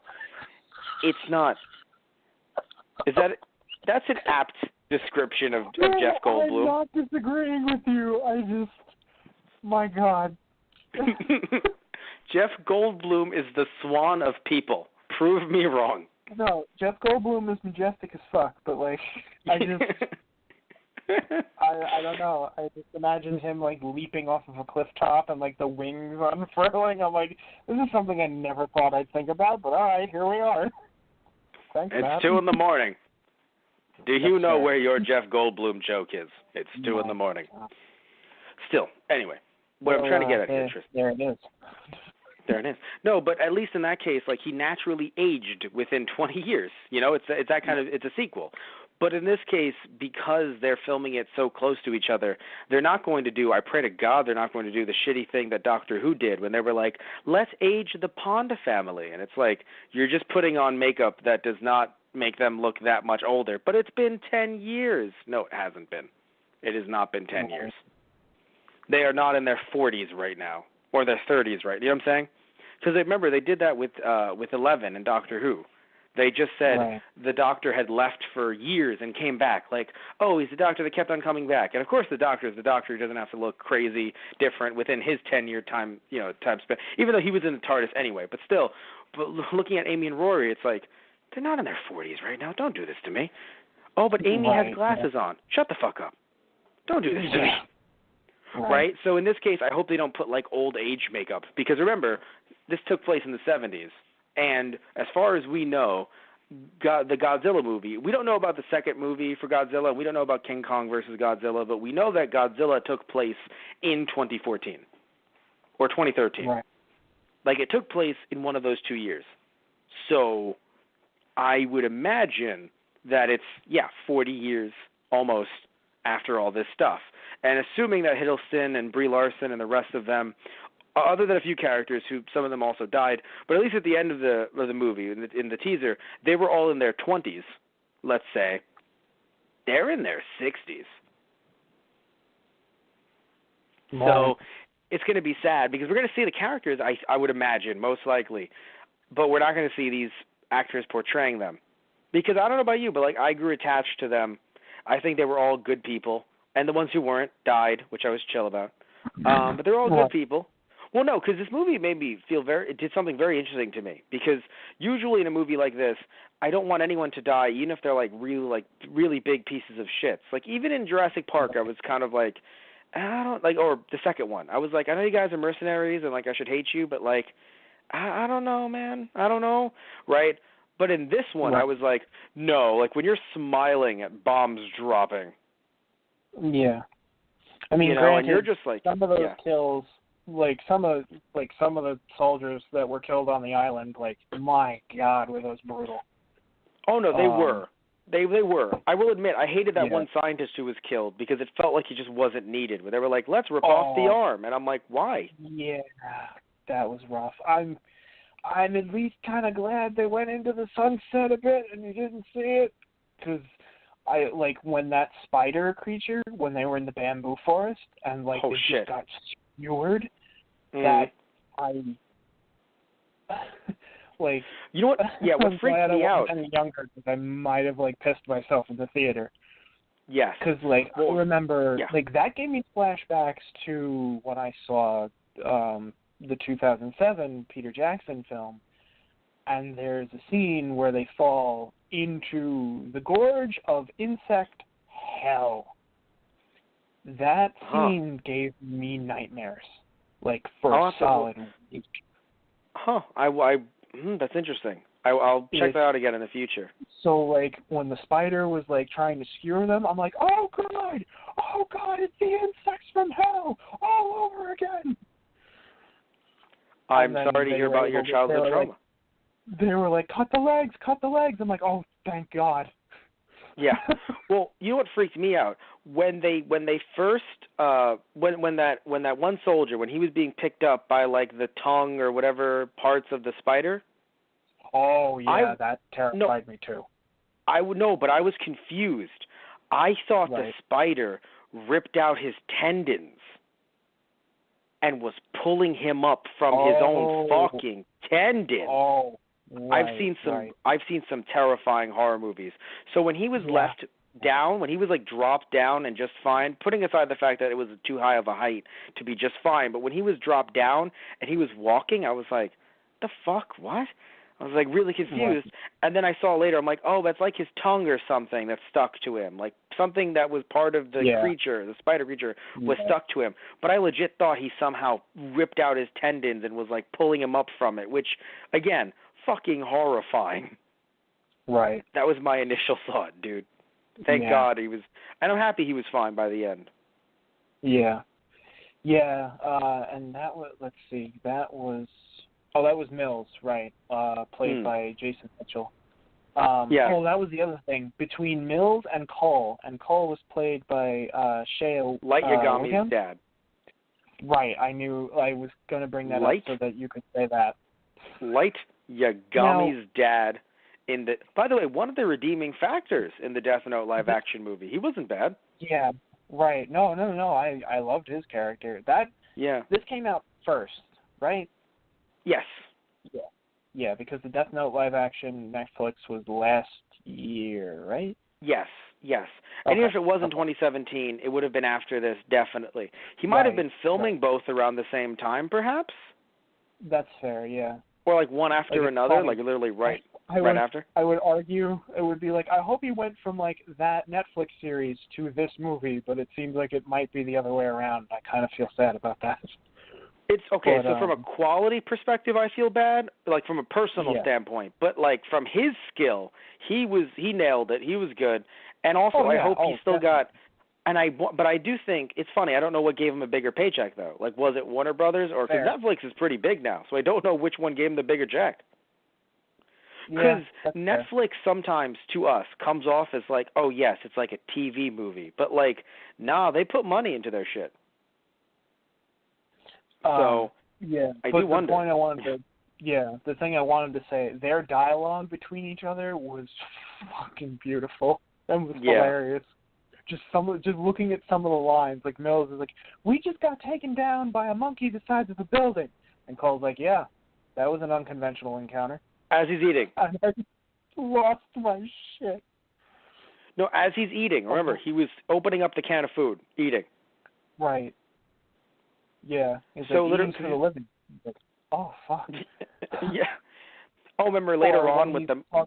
The mouse, the lion, and the thorn. It's like, no, man. Like the mouse befriends the lion after taking the thorn out of his paw. No, what are you talking about? No, it's not. The mouse kills the lion with the thorn. He's like, who told you that? My mother. That actually explains a lot. Fucking died. Which that was also actually makes me that much more sad when Cole like tries to sacrifice himself with the grenades to kill the big skull crawler, and the fact that the skull crawlers are not stupid either. Like the lizard is basically looking at him like, the other humans were running away the whole time. Why are you not running away from me? You should be terrified of me. Something's wrong with you. And then he swats it away and he just explodes. I was like, oh fuck, that was painful. That was a dick move. I don't know who wrote that, but I think lesser of them now. That was a dick move. I don't know who worked on the script, who doctored the script and worked on that line, but whoever put that in there, I think less of you. That was a dick move. It was a dick move. It was a dick move. I get it. It was painful, but like. No, because it's different. But because I would be fine if like he was stepped on and he would be just like if they were stronger than the grenades, I get it. But the fact that it was just like he was swatted into a fucking building and then into a mountain and exploded. I was like, I feel attacked. That was rude. Because like I've seen a scene like that before in a movie, but to me it came off as funny because it was a parody type movie. Like it was just the way it was done to me came off as really funny. But in this case, I'm like, he was trying to do a good thing and you guys killed him. I mean, I know he could have been. I'm not saying he would have lived from that. I get it, but like he was swatted away, really into the and then exploded. Really, he could have just ran away with the rest of them. Really? Yeah. How dare you? Like, that's all I'm saying. How dare you? No, that's fair. Like, yeah. And like that was one thing. Like the kills in this are still brutal, which in a way I feel like you kind of need to portray because these are people going up against these giant things. It's like you're not going to get out unscathed. I'm actually shocked that many people lived. Yeah, actually, I was too. Like I was kind of happy that decent, like granted they went in there with the full platoon, like assuming they were a full crew. And they lost a lot of people, but like usually it's only like 2, 3, maybe 4 people tops that make it out of a group. Yeah. Like we had a decent 7, 8 people, I think. Yeah, no, like I'm shocked. It's interesting because like it is kind of odd because like I'm assuming none of those people went on to work. I mean, granted, maybe some of them after that were just told like, shut your goddamn mouth, don't talk about shit. Although it's just funny because I would love to see like in a future movie the older versions of them just being interviewed after the Godzilla thing, like, oh boy, you want to hear what I have to fucking say about that shit? Oh, were you there at the site in San Francisco? Oh, I wasn't. I was in my home in, Georgia or something. Well, then what do you have to say? Oh, it's about what I experienced in 77. That's what I have to say. It would be interesting to see. Yeah. Yeah. Because you can't just act like these are 2 isolated incidents after the Godzilla situation. Right, yeah. Obviously King of the Monsters, they have an apocalypse to deal with from the looks of it, but after that, I wonder what'll happen. Also, I even wonder if Godzilla versus King Kong will be somehow before King of the Monsters, because King of the Monsters seems like it's like the finale. Even if they live through it, it seems like people will not be living well. That's what I really wonder. Like, what the fuck is going to happen? Which I mean, I guess they've won. Not the monsters. Warner Brothers, you've won. You've intrigued us. This movie definitely helped intrigue us with what's going on in that movie. But yeah, also another thing as well. The fact that Godzilla versus Kong would be after that, it's like, what? Nani? Also, some other things that they dropped in this movie, that this is not the only point, but it is one of many points that are an opening for these creatures. Right. To come from, these Mutos or these just creatures in general. Yeah. So, it seems as if one of the openings potentially is the water that Godzilla goes into. Right. Yeah. And then he's like, I'm good. Right. Because that's what I wonder. Like, I assume, just personally me, I would assume that Mothra's still going to be on, which is, it's kind of funny. It's like yet another island, but all right. And then Rodan would be, I mean, if we're going off of his original movie, or there were 2, their original movie, some kind of volcanic activity, some volcano somewhere. I mean, that might even be another active, volcanic island chain, so yet another island, haha. But the volcano makes sense because we quite literally can't get near volcanoes without exploding. Well, yeah, without fire. Exploding into flames. Yeah. But I really wonder, like, where the hell, if Ghidorah is going to be depicted as another terrestrial monster, like, where in the fuck is Ghidorah? That would be interesting. And again, we'll see that when that comes up later on this year. But looking at this movie, every depiction of Ghidorah has always been from space. So I'm like, if they're not going with the space angle on this, I'm like, oh, okay. Yeah. I mean, they could potentially say something like from space years ago, so it's become terrestrial. Oh, actually, I'm an idiot. Right. Well, I can't remember if it was actually Ghidorah or if it was another monster. It might have been another monster, but reanimating him from a meteorite. I could be getting that wrong. That might be a different monster, but I think there was a Godzilla movie where that's where Ghidorah comes from. He's reanimated from a meteorite. New canon, so that can always be weaved in. It can always be. Speaking of aliens, redone. though, they did bring up. Here's the thing. They did bring up the idea of space aliens. If you remember when they were talking about the different government bureaus, you literally had I forgot who it was that John Goodman's character was talking to. Right. Yes, where he looked at him and he was like, you know, you guys are just as crazy. You know, not just as crazy, but he's like, you know, you sound like those space guys, those guys that are just interested in like aliens. And he's like, oh no, you mean those guys? Project. It's amazing your project is still being funded along with those people who search for alien life. He's like, oh God, like, Goodman's character is just a dick and being crazy. Like, yeah, but those guys are crazy. Fucking goddamn. But it would be interesting if they're not in the future, and we see what happens there. Yeah, right. I mean, Goodman's character was validated. Like, why can't they be validated as well? Just see Ghidorah come down out of the sky. They're like, ha ha! And then they all get vaporized. Basically. So, what I am interested in seeing where those pictures go, though, like the ones that Brie Larson's character got.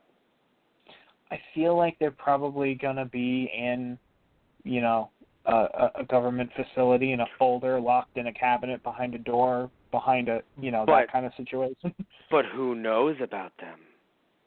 That's what I'm saying. Did the Asian man in the Godzilla movie know? Because it seemed like he lived, right? I'm not crazy. He lived. Oh, yeah, Dr. Sarazawa. Yeah, he was alive by the end of it. So he might actually know. Because at that point, like Monarch is like just barely getting by, which is funny because here it's threatening to be shut down too. But obviously after that incident, I'm pretty sure they were like, yeah, let's keep people like on this for now. For a bit. Yeah. For a bit longer. Let's poke around into this a little more. But, you know, after 40 years, they're like, all right, that thing sucked, but you guys told me it was fine, so we're fine. Yeah. You know? But yeah, so I'm trying to think of anything else. But that's what I wanted to ask you. Speaking of Monarch, were you happy to learn, like, at least a little bit more? I realized they didn't really talk about Monarch itself as much as I thought they did, like, looking back, because it's been 2 years since I saw this last. Like, and the description of, like, Mudos, like, it's they actually use the terminology.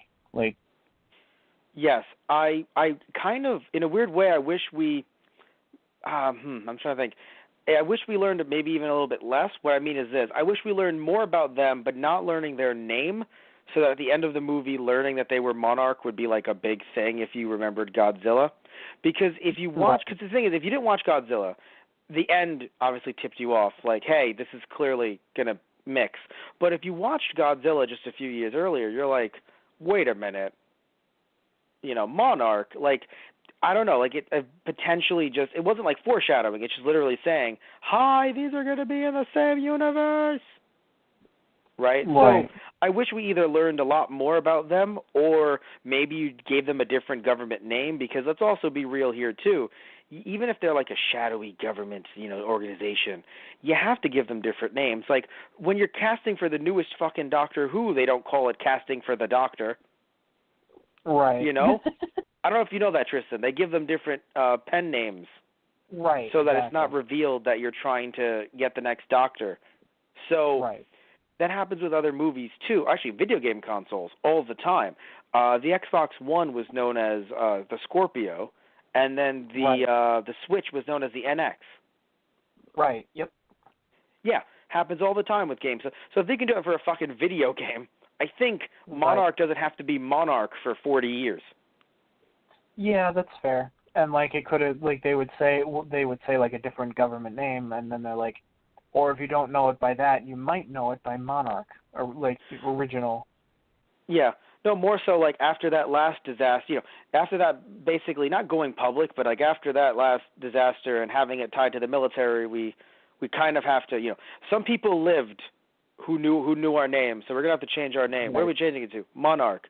Wait a minute. And then you hear the Godzilla roar. Fucking what? Because it seems like until unless there's some other King Kong movie that happens in between that we don't know about yet, as of this point, it seems like the only two public incidents are this, and I say public in the sense that while no one in the U.S. saw this happen, still people lived from that. So the only public incident of this stuff is Kong and Godzilla. Right. So you're gonna have to change. You're gonna have to change the name of Monarch if you want some secrecy. Granted, I know after Godzilla, what secrecy, but after Kong, you really got to keep things quiet. Yeah, because I wonder if they will have maybe in the beginning of King of the Monsters, they'd have a bit of Mothra being discovered or Rodan being discovered and stuff like that. Oh. Monarch having a file on each of the monsters being like, so these are the ones we know. Right. Here's something funny, too, just to bring up. The fact that, speaking of all this getting out, Brie Larson saying, I'm going to leak all of this. Tom Hiddleston, I'm not going to leak any of this. But she will leak all of this. Right. I'm not going to tell the Russians. I am going to tell the Russians. She's going to tell the Russians. Jesus. Oh my God.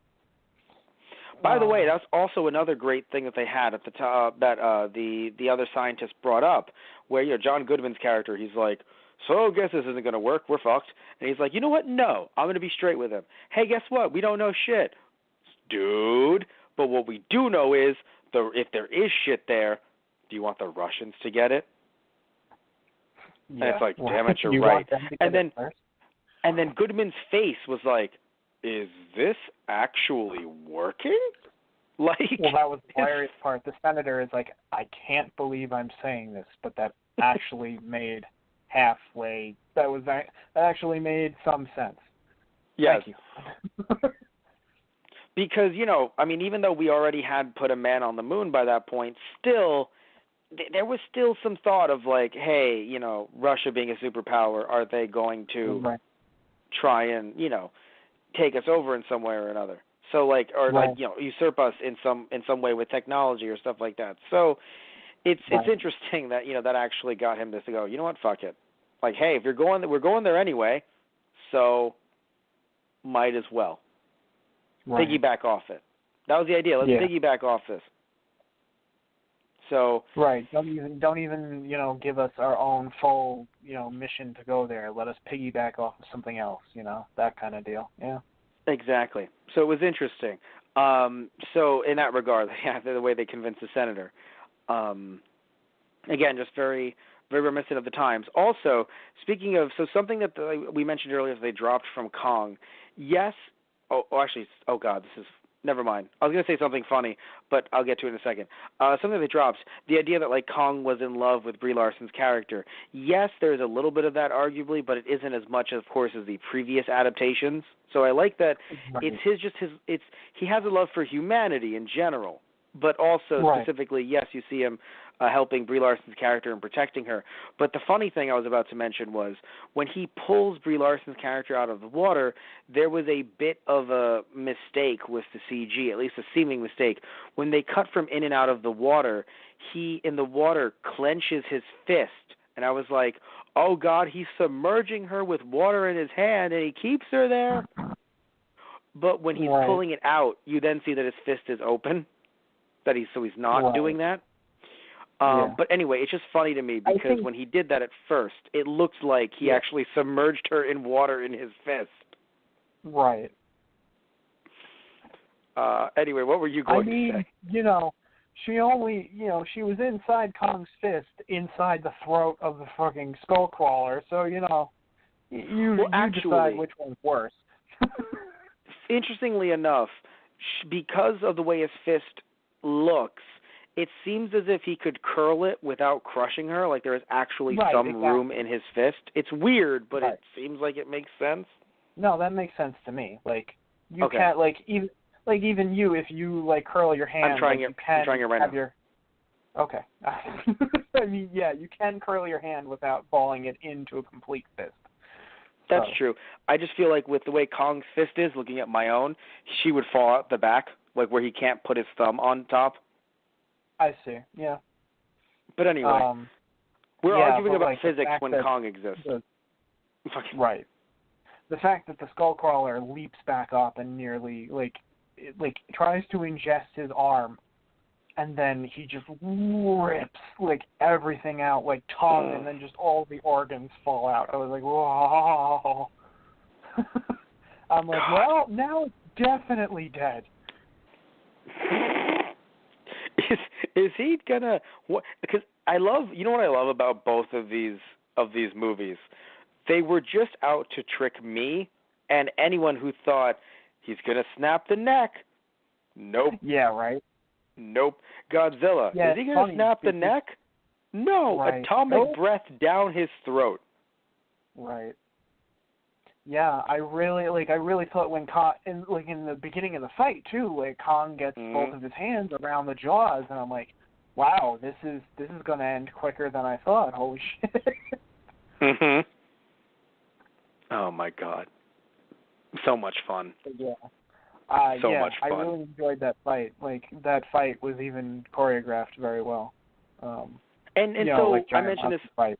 I mentioned this earlier.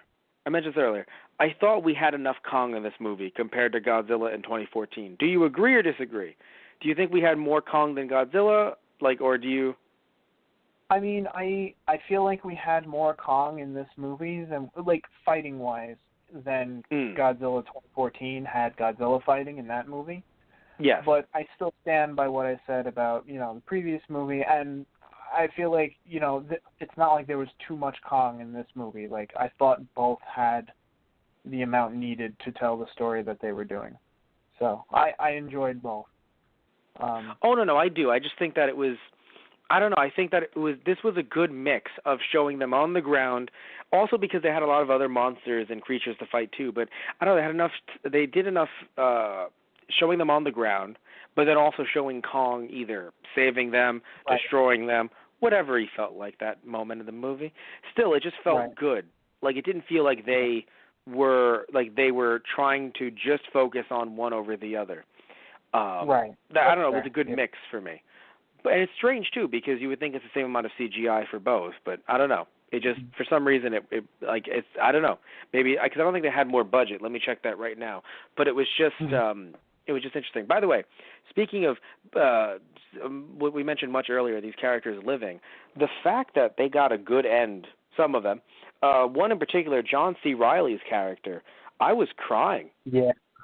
Oh, yeah. I teared up the first time I saw it, too. The fact that he goes back and, finds his wife and his son. That was beautiful. And the whole joke with, the Cubs winning the baseball game and just him holding that hot dog and beer that he imagined, that was, icing on the cake. That was pretty beautiful, yeah. Oh, right, that's true. I forgot about the hot dog and the beer. I saw him with it, but I forgot. Yeah, man, that... And that was the year. It was the World Series, right? Yeah, the in 2017 because the Cubs won because that was the whole thing. Everyone was like, "Oh, they'll never do it again," and that was the year that they did it. I need to get Satish on this. I'm gonna go with yes, though. I'm pretty sure that's what it was. I mean, I don't follow baseball. I have friends and family who do, so I'm pretty sure that was the thing that happened. I do too, and that seems legit. It's just so nice because it it's just something that not that I expected him to die horribly, but I just didn't expect them to show him actually coming back in any way. And it's just so nice that, like, you know, they got him in his old military outfit.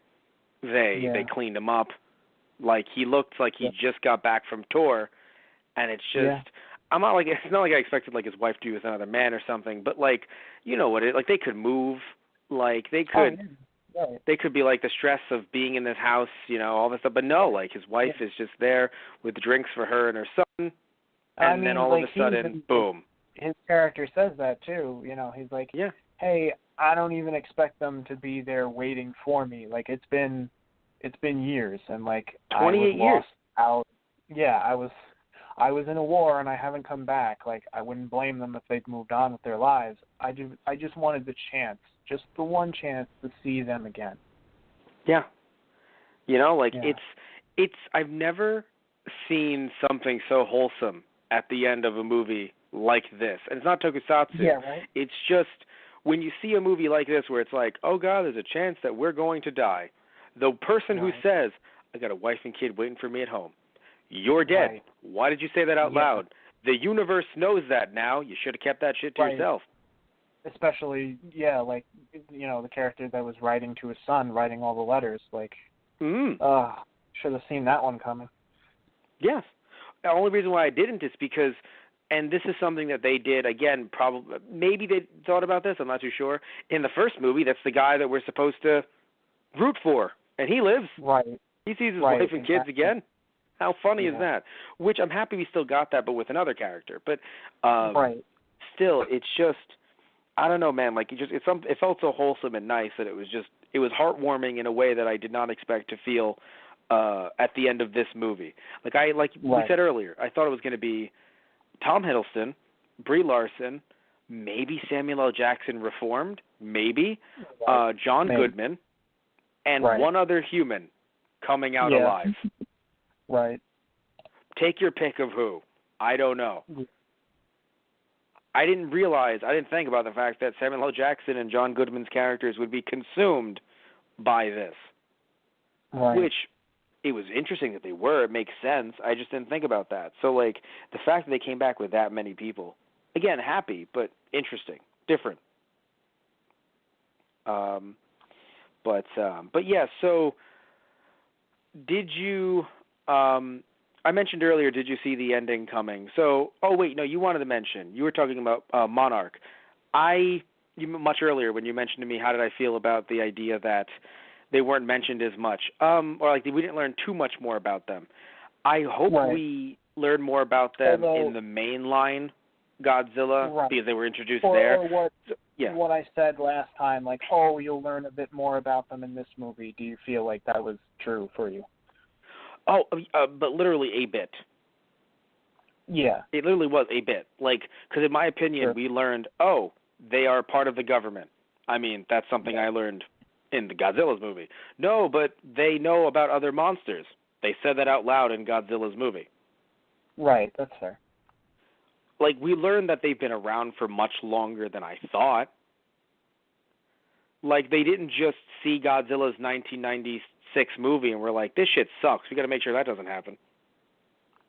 Like, they haven't been around for 20 years. They've been around for 40 years. So, like, it makes sense. Like, they've been around for a long time. But I don't feel like we learned too much more about them, in my opinion, other than the fact that, like, they know, like, we know who they know about now. That's the thing. We've learned about what they know, not who they are. Yeah, right. You know? Like, they seem a bit less like that shadow organization in the M. Night Shyamalan Unbreakable universe. We're not going to talk about too much about it because it's spoiler-esque, but you can check that out. We've done some reviews on all of those movies, all the Unbreakable movies. In the we did that for 12 Nights of Shyamalan, Tristan. You remember that? Yes, I do. Yeah.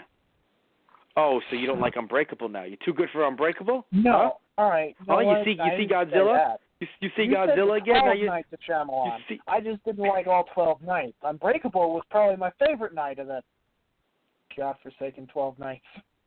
That is not true. Yes.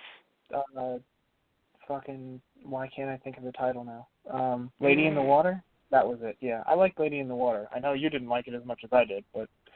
The Sixth Sense, you... Oh, right. No, Asshole. you troglodyte. Okay, you pedestrian. Okay, there were 3 nights out of the 12 that I enjoyed. Sorry, it's been a while. It's late. Don't fuck yourself. Tristan. That's true. All right, so you're not wrong. Anyway, oh my God. Jesus. Looking at anything else? Any other little thing? Oh, right. I was going to look up the box office of King Kong versus Godzilla. The budget for this movie, this is Skull Island, was $185 million, and at the box office it made $566.7 million. Now, I assume that's, let me see right here, I assume that's for U.S., because if it is, then it definitely made more overseas. This movie was also co-funded by Tencent Productions, who actually is a Chinese company, and usually has their hands not just in movies but in video games as well. So I assume in foreign markets this may have also done really well. Right. And I hope it did. I hope it did, definitely. Yes, because $185 million budget, I assume that is not taking into account the promotional material, which this movie was everywhere. It was on cups, right. It was on it was everywhere. Yeah. Like, even if you don't know anything about King Kong, you knew that a new King Kong movie was coming out in 2017 or in 2016. Right. Yeah. Prepping it up for 2017. Like, you knew. So, but yeah, I want to take a quick look at Godzilla, the original, or the 2014 Godzilla. And anything you want to say about this movie before we start to wrap things up? Yeah, I mean, I was going to say, I'd pose the question to you, too. Out of all the, Kong movies, that you've seen, like, where does this one, like, fit for you? Because, honestly, it's probably my favorite iteration of King Kong. Not going to lie. Well, the movie as a whole, even though I haven't seen the 2004-5 version in a while, as a whole, this is my favorite movie out of all of them.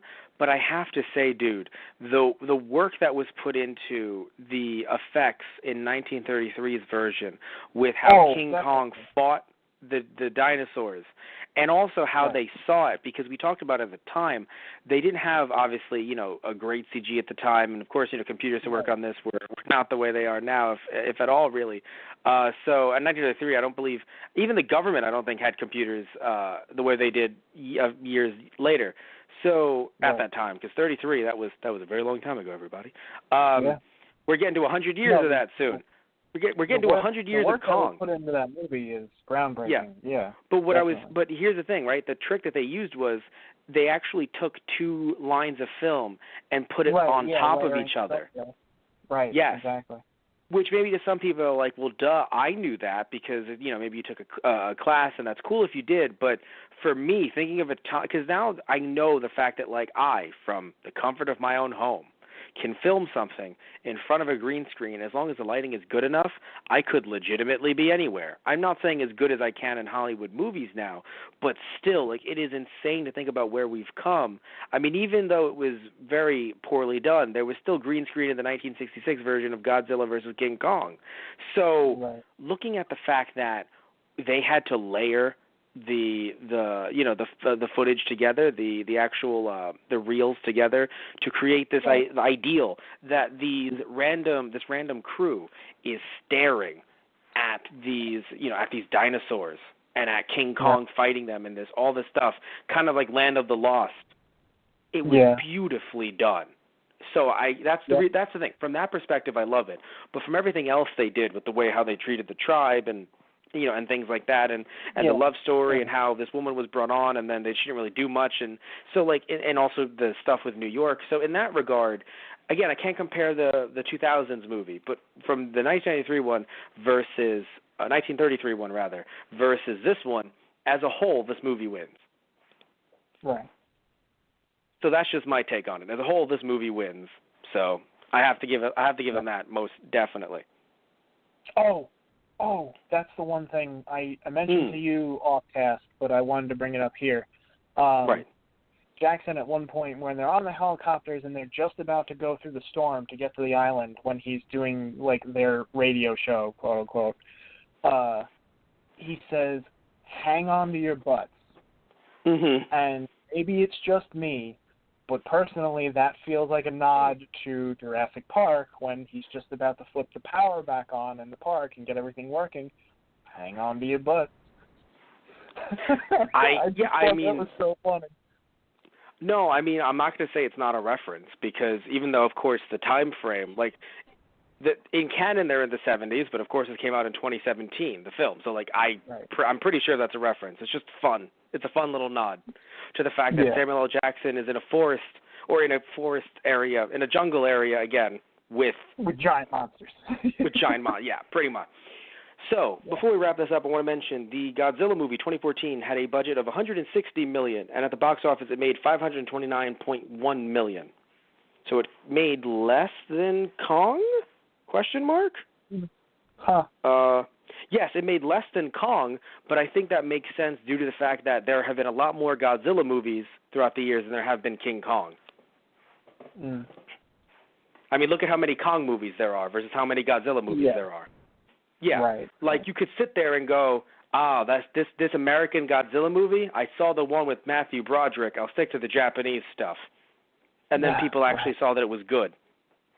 Yeah. So I'm sure people like it now, but at the time, and besides, it's not like I'm saying, that's so funny. Tristan's like, it made less than Kong, whatever. It didn't make a fucking dollar, Tristan. It made $529.1 million. Oh, yeah, no, like, I mean, I can see why, Kong would have done better at the box office than Godzilla 2014 did, like, for money-wise. Like, I get it. But its budget was also less. Its budget was $160 million, and I wonder if, even though there was more of that, it's interesting because that was $160 million. The budget for Skull Island was $185 million, but I'm wondering how it was divvied up due to like actors and stuff like that. Because you had Bryan Cranston, but I don't think he would take up a majority, even though he should. I don't think he took up a majority of the budget, via his contract. But especially because he wasn't in the whole movie, especially for that reason. But I'm wondering, because I feel like the CGI for Kong, again, maybe it's because of what I know versus what I don't know, again, like in the back of your head, it just feels like Kong blended in better than some of Godzilla's scenes. Godzilla moved around very, very well. I'm talking about his moving was good, because you mentioned when we did 2014, he moved like a predator, and his fights were amazing. But I'm wondering why they didn't show Godzilla more, because I made the joke, it's about the budget, but they showed Kong more. Tristan? Yeah. Do we have you here, Tristan? Oh, thank goodness, Tristan. We're not. Yes, Tristan. The phones sometimes disconnect people, Tristan, and sometimes you have to make up for it somehow in editing. Days later. I don't know. The helicopter went down. I'm stranded on the island. The helicopter. It's okay though. My cell service is amazing. I get service even on Skull Island. We're doing a podcast from Skull Island. That's Kong, and he's already eating me. Well, shit. I'm about to be smashed. Right, so Kong, quick question as we're wrapping this up. Kong never actually ate people, right? He just smashed people? In this version, I don't think... No, he never actually physically picked anyone up and ate them. There was one guy that fell out of the helicopter into his mouth as he was roaring. I think that was kind of an accident. He choked. He's like, how? He's like, oh my god, what the hell? Yeah, I imagine he would probably have been like, oh god, it's in my throat. Somebody, hold on, I'll be with you guys in a second. I gotta get this out. Oh. Because I forgot. I feel like in the 1933 version, he ate a person. Maybe I'm wrong. I'm pretty sure, yeah. Okay, cool. Anyway, we're at a weird point in the podcast. We're going to wrap things up. Tristan, anything you want to say before we wrap this thing up? I'm actually looking. I'm pretty sure apes don't even eat meat. I'm pretty sure it's just leaves. I can assure you the 1933 version was not trying to be accurate. I think when the dinosaurs came into play, they were like, and he fucking eats people. Who gives a shit?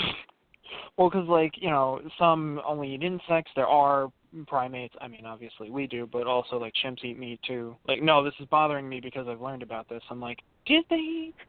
No, gorillas do not eat meat. There's fruits and leaves, seeds. Yeah. Right. Oh, all right. right, some insects. So, yeah. Anyway, yeah. I'm satisfied now. Bug meat, but not like other types of meat. Not like red meat. No. No. All right, so earlier on I was talking about the budget. Just wanted to point that out only because we were wondering, how the budget was used. Again, we can never really know that for sure unless we have the books, which we do not have the books.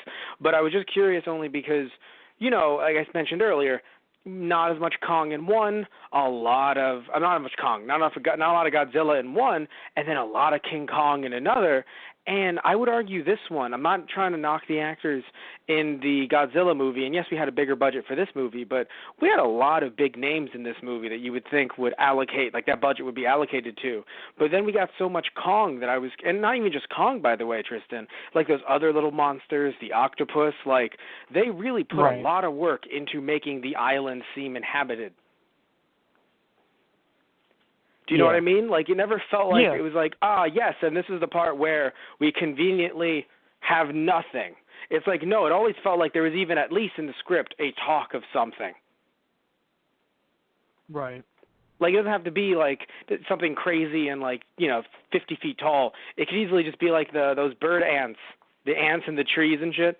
Yeah, that's what I'm saying. Like, it's,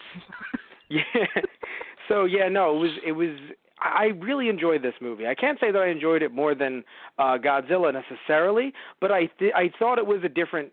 The thing is, when it comes to just like how it is in Japan, when it comes to tokusatsu movies in the U.S. now, these kaiju movies, we need to be sure to make them feel different and distinct from each other, especially if they're under that same umbrella, in the same way that I feel like Marvel movies are different from each other.